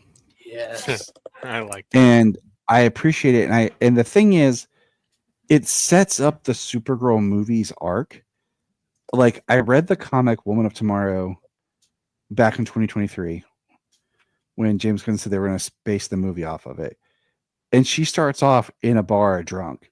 It's her birthday party. And they set that up to show her as like being this reckless, selfish child. And it's setting up where she has to grow in that story. I'm glad that she appeared in the movie and not as a cameo or a post-credit scene. Yeah. I knew she would do something when he said the dog was more of a fostering situation. I was like, okay, so the dog's Supergirl's, and he's watching Crypto for her. But I just feel like I kind of wish one of the post-credit scenes had been her, like, really kind of showing us a little bit something for her movie. So people would understand why Supergirl was acting the way she was. Right. I mean, I could have done without the bitch part, but because I see a lot of complaints. Well, she's drunk, right? I know that, and you know that, but I'm just saying a lot of people online complaining about it because they don't know I'm sure where the story's going to go. You know what I'm saying? Well, why wait for the movie to be presented to you? Well, I think a lot of people don't realize there is going to be a Supergirl movie. That was their first introduction that there is some sort of Supergirl. Yeah. But yeah, read that comic. We're reading it for the podcast next year, but I mean, read it beforehand. I don't care. I'll give it another try. I tried twice, and I can't make it past the second issue. So I restarted it last night, and I got the first issue done. Real quick, I made a list of Superman's powers, and I want to make sure I got them all on what we saw. We saw heat vision, we saw flight, strength, speed. Did we see super hearing? No, not really. I think you could say it was implied when he's searching for crypto, though. Right, but okay. Any other sights, like telescopic or microvision or anything? Any other sights we saw? We definitely saw X-ray. Yeah. Because one of my things I had told before that I wanted to see was I wanted to see him like from Birthright, see like radio waves and stuff like that. We didn't get that. We didn't see him use solar flare. That's fine. We saw super breath, but we didn't see freeze breath. Am I missing anything? I think we saw the freeze breath with the dog because the water froze under the dog when he slid. Okay, so we did see it. I was just thinking super breath, but see, that's another crossover scene there. See, that's another kind of scene a crossover with them. where it's like they say, "Oh, it'll get bigger," and the smash cut is him holding the kaiju's foot, trying to get the dog out of the way. You know, how much cooler would have been if the scene was, "Oh, it'll get bigger." You get the shot of the kaiju coming, you know, in the park, huge, and Clark's in his office and looks out, gives Lois a look. She has to make an excuse or something. And then we see Clark run off, goes for his tie. Then we see him fly off, you know, into the park and catch the foot or something. You know what I'm saying? Like, it just kind of it's like you undercut some of the drama by just all of a sudden giving us that him holding the foot and blowing the dog to the side. So I'll toss something out here because we talked in the beginning about like the reactions we saw personally. Yeah. My best friend, who granted I didn't see it with him, he's 6 hours away. And apparently is a closet Henry Cavill super fan based off the conversations I've had with him the last 2 weeks leading up to the movie. His reaction to me, he gave it 3 out of 5. And his one note was, why is Superman getting his ass kicked so much in this movie? So I think to some general audience people, and he's a nerdy guy, but he's not as into it as, you know, the three of us. Yeah. The Superman constantly getting his ass kicked could be a little off-putting. I mean, I thought about that too because he gets beat, but he also beats back. You know, and I mean, I get it when you look at he's trying to stop the kaiju, but he's trying to stop not kill the kaiju until the Justice Gang shows up and they're just okay with killing it. And then you look at he's fighting the Engineer and Ultraman, and that's one of the point is we haven't said it yet, but you know, Lex created the hammer of Baravia, and it was Ultraman basically in an iron suit was the hammer of Baravia, which I thought was great because I think we said that or we thought that in a chat. It. But you know, the whole big thing was the hammer defeated him for the first time he ever lost a battle was fighting the hammer. Once again, I would have liked to have seen that battle. Okay. So it's like we missed 20 minutes from what the movie opening should be. Well, that explains why he's getting his ass kicked is because Luthor, it's all implied. Luthor studied him, and you know, Luthor's controlling Ultraman, much like the scene in All-Star where he's controlling in space, you know, and he's beating him, and Superman's losing because he's fighting someone that Luthor's engineered to be stronger, but Luthor's controlling him. So, but once again, that's all kind of implied because it's said, it's not really shown as much of why Superman's all of a sudden getting beat, but he's also getting beat up because he's fighting powerful forces too. Like the Engineer is strong. But I mean, he it's kind of like the scene where he takes out all the raptors and he just gets that one shot real quick of him after taking out all the raptors before he gets tackled by Ultraman. But he just keeps fighting. Right. I mean, you know, he's invulnerable to, you know, to a degree. I mean, he's in that proton river or whatever that that would tear somebody apart, and he survives inside of it. It doesn't rip him apart. He's got an invulnerableness, but people of his power level, he's not like just impervious. Henry Cavill was damn near impervious. Yes. Kryptonians in that respect were damn near impervious to just about anything. This one in here, he's just more vulnerable. He's less powerful. He's just, he's not. You mentioned it, James. I was curious what you guys think, because to me, this was one of my 3 big points that bothered me. The second act is the weakest to me. Like the escape from the pocket universe. CGI slop, man. That was rough.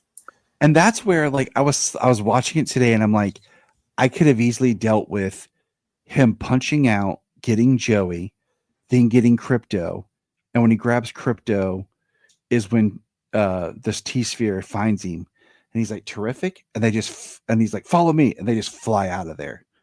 I could have done without the whole in the Proton River, because like you said, it's so much CG and it's so much so fast. I could have easily just been like, okay, I take that time and go put it somewhere else. And it just doesn't serve. It doesn't. Not everything has to advance the plot in a positive way, but what is the point of that? Like, I mean, it's just to show off Metamorpho doing some stuff. You could have had, if you wanted him to have to fight to escape, just have him fight the Raptors on the way to the portal. Yeah. Just have him fighting the Raptors and flying out, and it would have been a little bit more the whole point is but it's so fast and so hard, like he's holding Joey up the whole time to protect Joey. But, that's great, but I could have done without it. Like, it could have just, he flies out real quick and we see that he's still poisoned with kryptonite. That whole second act just really dragged it to a crawl for me. The other thing is there's no scene with Flag, because Flag acts like he's kind of on Superman's side, but there's no scene of the U.S. government saying, okay, what have you learned from Hale Luthor? What questions? We want to be there for the interrogation. And Luthor trying to get around there's no involvement from the American government after they turn him over to Planet Watch. And then at the end, there's no comment made by the government or anything.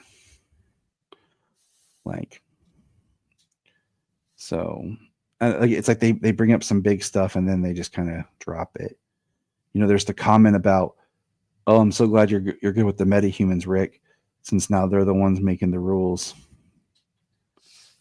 Well, haven't they been making the rules for 300 years, apparently? That was another thing that bothered me. The 33333. Yeah. Once again, that's just setting up history of that's what I'm saying. I'm not a huge fan of how it starts. Yeah. I would that allows us to have a Justice Society movie, though. Yeah, I mean, and that's the problem is you're starting this movie in a point where we can move forward and backwards. Is that good for this movie or not? Is this movie suffering because you're dropping me in a world that I have to learn forward and backwards? And you've already told me that Creature Commandos... You don't have any history. You don't have any future right now. Right. That's what I'm saying. But we know the movie pretty much stands alone on its own, though. Right. But supposedly Creature Commandos is supposed to be in the same, DC universe. For me, it's very much a comic book universe. I could see it existing in that, Well, yeah, but I mean, there's nothing that ties it in that. There's no comment that kind of oh, that's because of this, or the lack of. I mean, it's a movie, and it's the kickoff. It's the real kickoff of their universe, which I'm not expecting them to dissect 300 years of apparent history for us. But I'm a big fan. And it's comics, so you can take it or leave it on, what you want to be canon in the movies. I love the reason I like Doomsday Clock so much is because it sets the tone that no matter what Dr. Manhattan did, Superman happens first. Yes. Superman is the catalyst for this universe. This universe doesn't have metahumans if not for Superman. And I saw I think I said earlier in a review where they're like, to make Superman exceptional is always the struggle of filmmakers. So to make it easier, they just made him another hero.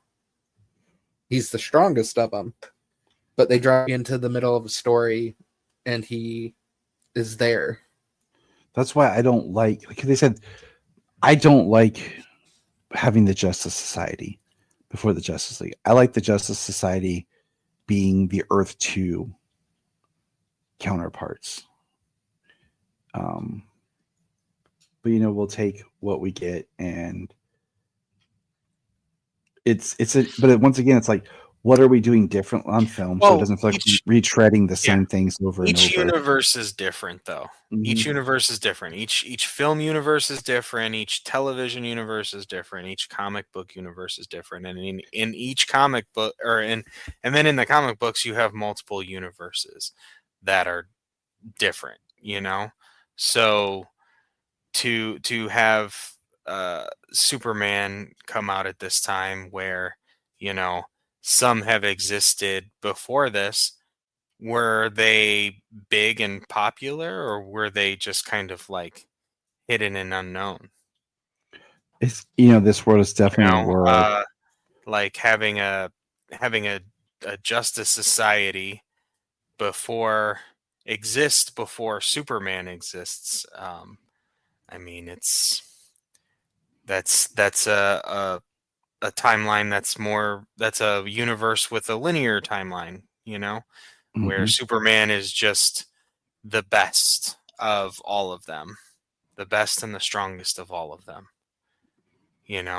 Like the gold standard didn't even arrive until however many years later, It'll be interesting to see how how the studio, I don't want to say Gunn specifically, because they seem to be letting them do the director's driven idea, but how they flesh this out, because now you've given yourself the sandbox of 300 years. And you can't just let that sit. I said this to Solomon earlier. Like, I'm really excited for Supergirl just because it's the first thing from the new DC universe that's not written and directed by James Gunn. Yeah. Right. Superman was written and directed by Gunn. Peacemaker was directed some, but written by Gunn. Creature Commandos was written and directed by Gunn. So I really am looking forward to Supergirl, and so something's different. Absolutely. Yeah, that'll be nice to see something a little different. I just my bottom line for this film is I think there's too many characters, and I would have liked more to the film to help explain things, to give characters time to develop, breathe, to discuss, so that not every event is plot driven and there's not every scene has to contribute to the plot. That there's just parts for just there to be fun parts with these characters. What would you letter grade it, Levi? I'm trying to do the math from a 4 out of 5 to we'll go an A. Okay. Just a 90%. James? Yeah, I give it an A. I went A minus, but so it sounds like there's a little bit more that you didn't enjoy or anything, or I didn't just enjoy it. I guess or whatever. It's a little bit more nitpicky. A lot of it's just from my storyteller self. That I would have liked. Well, from your storyteller self, you're. It sounds like you're trying to you're trying to get more mileage, more corners of the story flushed out. Where this movie has a story, but you can somebody can work within those corners. You're asking for more people. You're asking for more things in here when you're already saying there's too much. Yeah, take out some to flesh out others. Oh. That's my thing. Like, take out some to flesh out others. Where would you put it in your Superman ranking? I have it at 2. Like I said, it's going to seem like I talked a lot of shit about it, but I really enjoyed it. The good outweighs the bad. So I have it. It's in my top 3. I can't place it just yet. I need to sit on it. I think having this week listening to some other people's, because I haven't listened to any other reviews or podcasts or anything, and then going back and seeing it again next week. Right now, my top three is this, Superman the movie, and Man of Steel. If we're doing live action, we throw in the animated, we know how that goes. So right now it's just kind of like Levi's, like I said, my number 2. But I need to sit on it. I think it can switch back and forth because I really like the characters. And just because, like, giving it some time watching it, and sometimes, really kind of like, okay, this is the story they're telling and this is what they gave me. Okay. Compared to what I was looking in this for or what I thought they were setting up with it. So I just really want to see more with. I really want a sequel to this because Corn Sweat did sign on, for a sequel and everything and more. We'll probably hear something within this week after the box office return about if we're going to get a sequel, if it'll be fast tracked. It would be nice to go ahead and do a Superman sequel and have it come 2028, or I think 2027 would be too soon. Do you want Gunn to direct it? I feel like he would do it. I feel like he'd have to do it, because I feel like he put so much of his, you can't have a writer director do a film and not have their fingerprints of their isms in it. Because I see some people saying, "Oh, that's like a James Gunn, or that's like Guardians of the Galaxy." Well, yeah, because that's him as a person putting things. He's trying to adapt to different characters. He's not doing disservice to the characters or anything, but he is just like a musician doing a cover of a song or anything. They put their personal style into it. So I feel like if they did another one, James would direct it because I feel like he's that kind of person. I will say I applaud him reining in his normal tendencies, because there's the one needle drop. There isn't the 4 or 5 that we get in the Guardians movies. The humor is definitely there, but it's different and it's toned down compared to what he normally does. Right. So, and I his think fingerprints are on it, but he definitely he's also working pulled back. He's also launching a studio. He's launching a franchise. He's putting himself out there, but he's dealing with the most famous, one of the 3 most famous comic book properties and characters there are. The Guardians, nobody cared for them, so he got to play around with them. Suicide Squad and Peacemaker, he got to do the low-hanging fruit jokes. This he couldn't do that. He had to make the 4-quadrant for everybody comic book movie. And he did a good job. I mean, it's my Listening just to offhand, it's really like it's probably like my second favorite Superman movie, like my number 2. It's I mean, it's really great. I think it's a fantastic movie to kick off the DC universe. And I really hope, after it seems like $122 million opening weekend, it sounds like hopefully it's going to be a fantastic success. And I think a lot of people, I think everybody needs to see it. I mean, there's a lot of stupidity going around these days, and this is very wholesome and being good as punk rock. Yeah, exactly. I had a whole speech about that whole thing, but because punk rock is so much about going against social norms, going against the grain, doing things on your own. Yeah. My door got slammed. And when being a good person and caring about others goes against the norm, yeah, that is punk rock. So exactly. What else? Crap. I was gonna say the movie probably has legs too, because the Smurfs is not going to give it any trouble. Smurfs is going to get annihilated. I don't think anyone knows that movie exists or is coming out at all. I didn't even know it exists until I saw a preview for it. It's got 2 more weekends until Fantastic Four, so yeah. So it's I saw some predictions of a Barbenheimer type thing of double viewings being projected between Fantastic Four and in Superman. I mean, that wasn't it super fantastic or something like is what they were calling it. But I mean, my thing is, Barbenheimer released on the same day. This is weeks apart, but this is going to have legs because there's no other competition till Fantastic Four. Well, and if you add in the international, it's already I think like 10 million short of making back its budget. So Nice. it's a hit. I mean, it's a hit, and it needs to definitely stay that way. It needs to go that way. I'm loving seeing that. I want a DC universe to come out of this, you know? Yeah, I want to exist in a world where I have my DC heroes. So, all right, fellas, we've done this for 2 hours and 20 minutes. Like I said, we'll have more comments and more things to come as we get into it. Go see the movie again and again, people.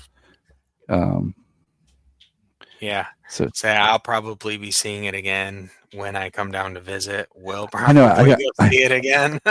I know there'll be at least 2 more times I'll see it next weekend with the cast. Then when James comes to visit, me and him talked about going to see it. So we could probably find like a during the day show where everybody's watching Fantastic Four. We'll go see this so we can talk the whole time.